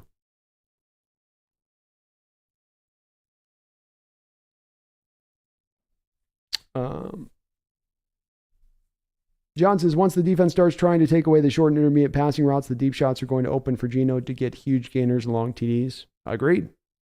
Defenses will eventually slide up and try to start taking that stuff away. I think too, John, some of it's a little bit of the stacked boxes you've gotten on some of these teams too, where they're trying to take that running game away. Chris Peck, you see your questions about an hour later, FYI. I do, Chris. It's been something I've done for 4 years here on the channel, which is that I do try as I can to respond to all questions in the chat as I can respond to them. So, and comments and whatnot. It's kind of been my thing. So I keep doing it. Probably going to be hard to do it as we go forward, with trying to stay live with the questions and whatnot, but it kind of is what it is with that. You know what I mean? What's up, Sergeant? Good to see you, man. Addicted to Hawks. Brandon, will the Seahawks ask Woolen to hit the weight room in the offseason? Stronger arms to play bump and run like Sherman? He'll get naturally stronger with time, Addicted to Hawks. He'll get his grown man strength. I don't think they're going to specifically ask him to target it. I've not seen strength be a problem for him here early on.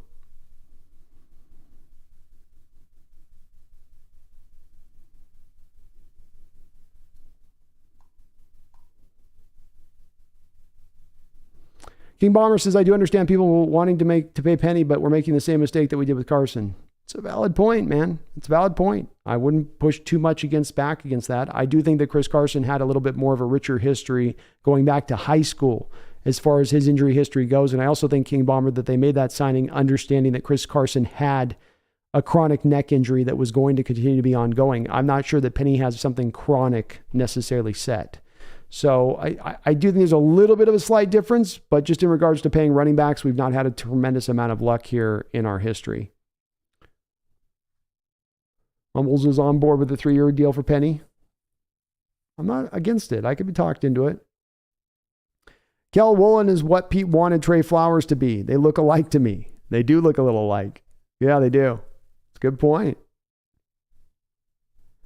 King Bomber, the neck injuries came up after he got paid? No. Nope. King Bomber, let's not change stuff in retrospect. I'm on this stuff. I watch this stuff very closely. The team was aware of the neck injury prior to them getting serious. It was something that they had managed for a long period of time. So that is not the way that it was reported upon.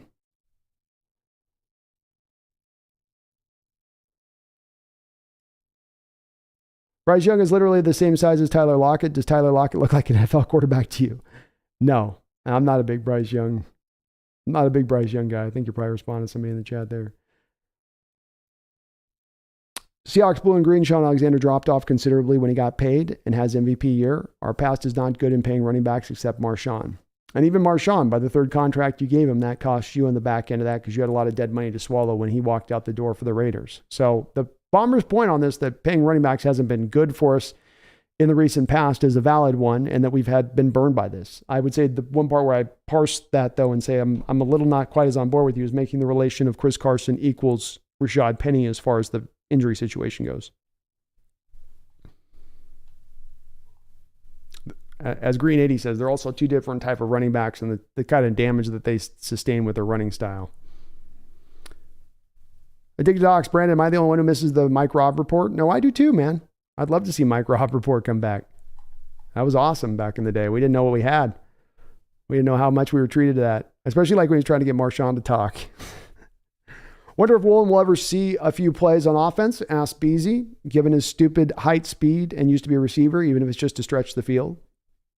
You never know, Beasy. Sometimes those corners can talk their way onto the offensive side of the ball. You've seen Patrick Peterson do it in recent years, and of course, Dion did it back in the day.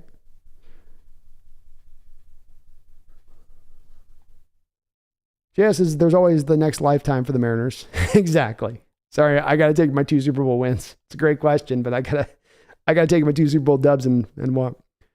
Cody Webb, bro, are you live right now? I am. I'll probably be kind of finishing up here a little bit. But I am live. Penny is back, so if his best year this year, which it probably already is, he's going to really want to get paid. I would rather have any other team pay for him, not the Hawks. Understandable, man. Understandable. Cody, what's up, man? Says, I love you, bro. How are we looking with Geno? Dear Lord, if he plays like he's been playing, do we even have to draft a quarterback? We can build a Legion of Boom 2.0. What do you think? Well, I'm doing awesome, Cody, and I hope you're doing great tonight as well. Geno's played outstanding. And if Geno keeps this up over the course of this year, Cody, and he can play somewhere near this level over the course of the year, I'm certainly open to potentially signing him to a little bit of a deal. The big important part of this, though, the very big important part of this is, what is the cost going to be? Are we talking $20, $25, $30 million a year? Because I don't want to go there.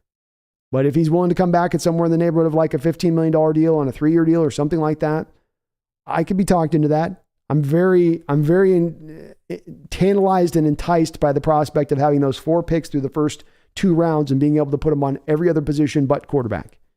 That does kind of, it's like the Pepe Le Pew thing where he'd have the scent in the cartoon and it would be bringing him, it literally caused him to float in the air and be drawn to the scent.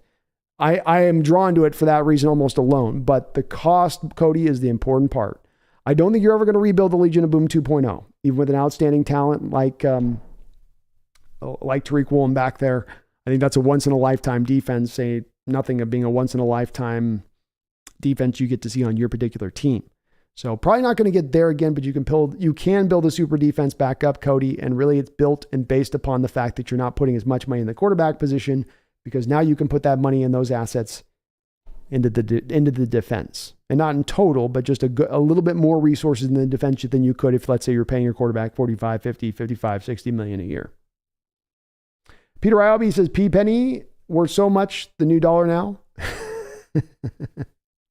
Seahawks believe in green. Eskridge should be our returner. He's one of the fastest and not involved in the offense. Plus, you can afford to lose him on injury. I don't want to see Lockett do it again. I'm not a big fan of Lockett doing it either. I can only think that the reason they haven't had Eskridge out there doing it is they don't think he's sure-handed enough and they don't trust him enough to do so.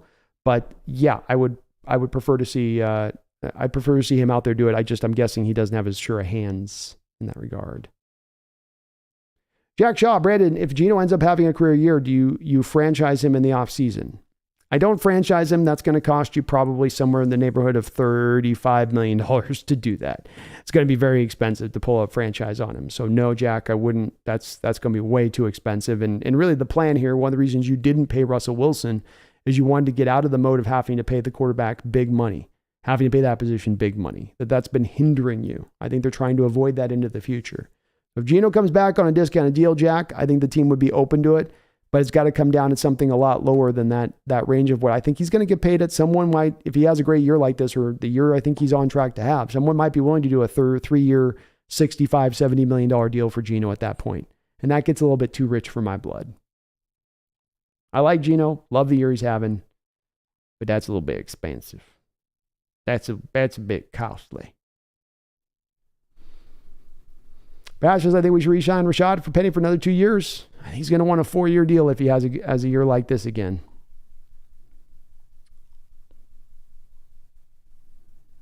E-Dub says, why are we talking about a Penny trade? People are contemplating E-Dub, the fact the team could be in sell mode around the trade deadline. And if you're in sell mode at the trade deadline, Penny could be the greatest asset that you have to move on the team. And when you're in a rebuild season as we are, and we're having a successful rebuild year, obviously being 2-2 and not in a 1-3 or an 0-4 state.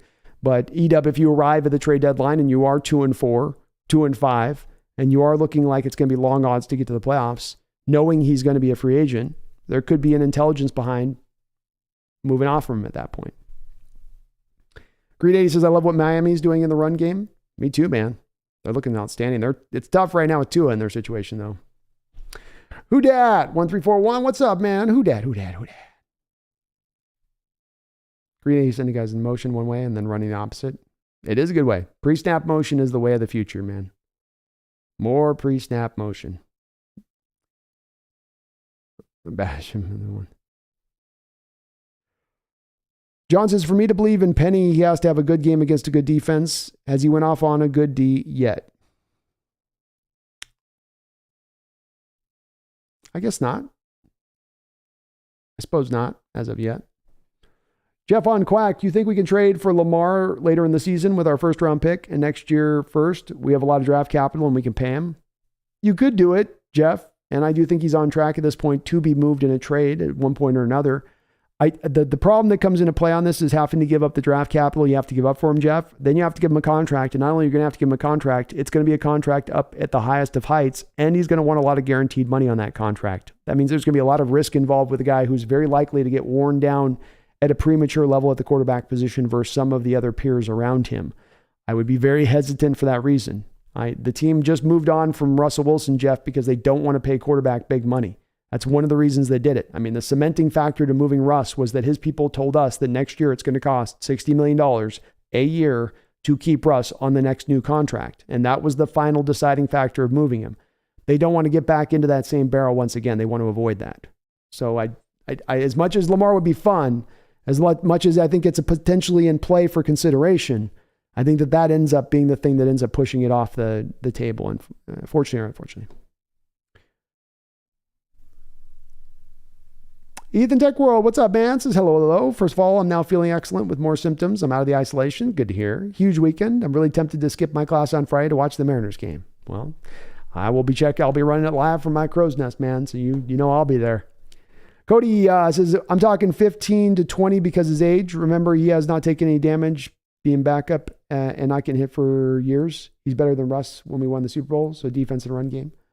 I think I missed something on Cody.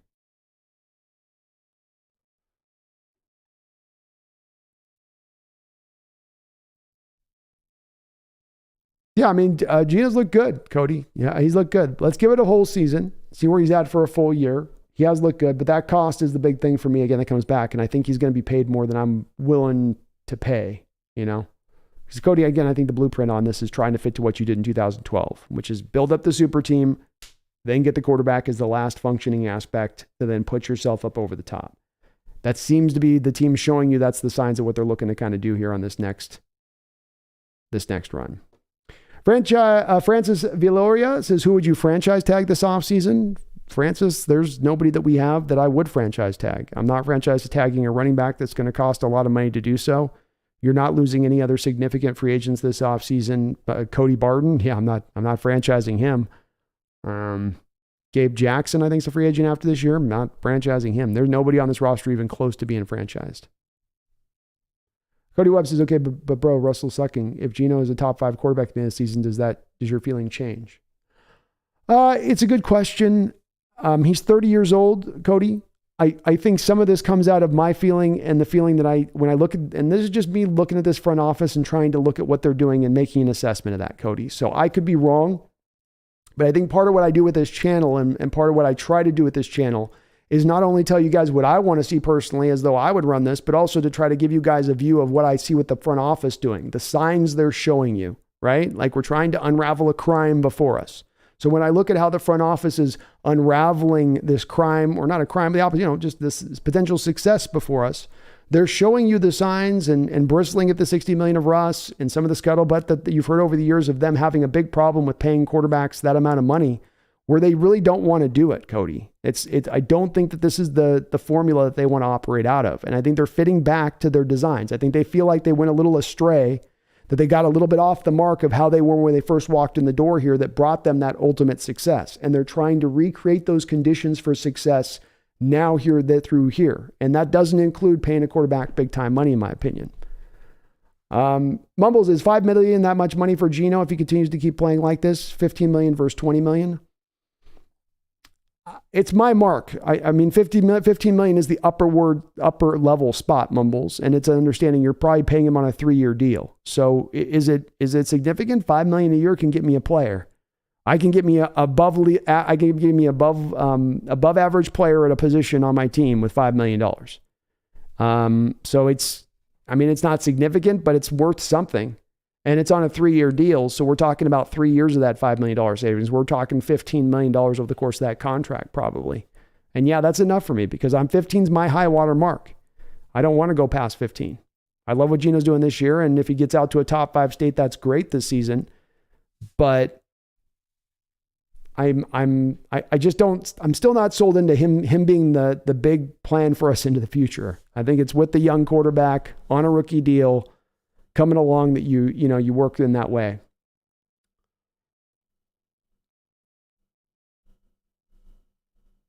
Tommy says you would franchise Geno, wouldn't you? $20 million for 1 year, but it allows you quarterback, you draft a replacement. It's not going to cost $20 million. It's going to be more than that. It's the average of the top 5 salaries in the NFL is what determines the franchise tag. So the top 5 quarterback salaries are going to put you at like $35 million. I could be wrong on that, but I'm pretty sure that that's the mark of where you're at.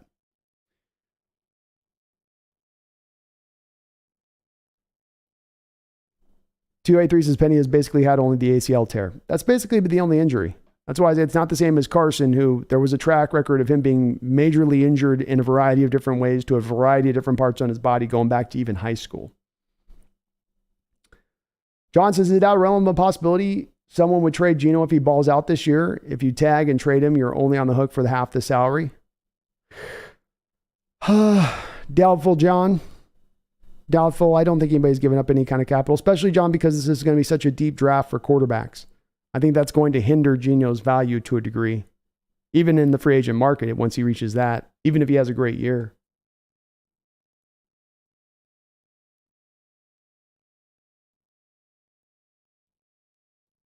And no, Rashad wasn't injured in college at all. He had one of the most cleanest medical evaluations the Seahawks coaching staff had ever seen. Byron D has been a member of the Hawks Nest Ring of Honor for 7 months, and I really do appreciate that, Byron. You are awesome for being so, brothers. Says great stuff, Brandon. Future collab with the Seahawks Times, Filoki, both with Brendan Nelson. That would be the best live stream ever. Me and Brendan were talking a little bit about that after the stream last night. So we may look to try to see if we can potentially coordinate something. I'm open to doing it. I'm definitely not opposed to collabs. That's a great way to help yourself grow here on YouTube. So we're discussing it, and we'll see if we can maybe push that ball a little bit more forward this year somehow or another. So yeah, definitely. I think that's definitely en route one way or another to happen. George Brady, why is there so much hate towards Russ in the comments? He helped us win a ring and played very good for us for many years. No need to hate on him or discredit the good things he did for us. Well, this has been George, and please allow me a little bit of time here to kind of elaborate on this, but this has definitely been a sticking point, I think, for a lot of fans, being that there's a segment of the fans that don't understand how Russ should have any hate at all, that he should just be merely simply celebrated, and that there's a side of the fan base that actually doesn't feel that way. I think a lot of guys have a variety of different reasons for why they believe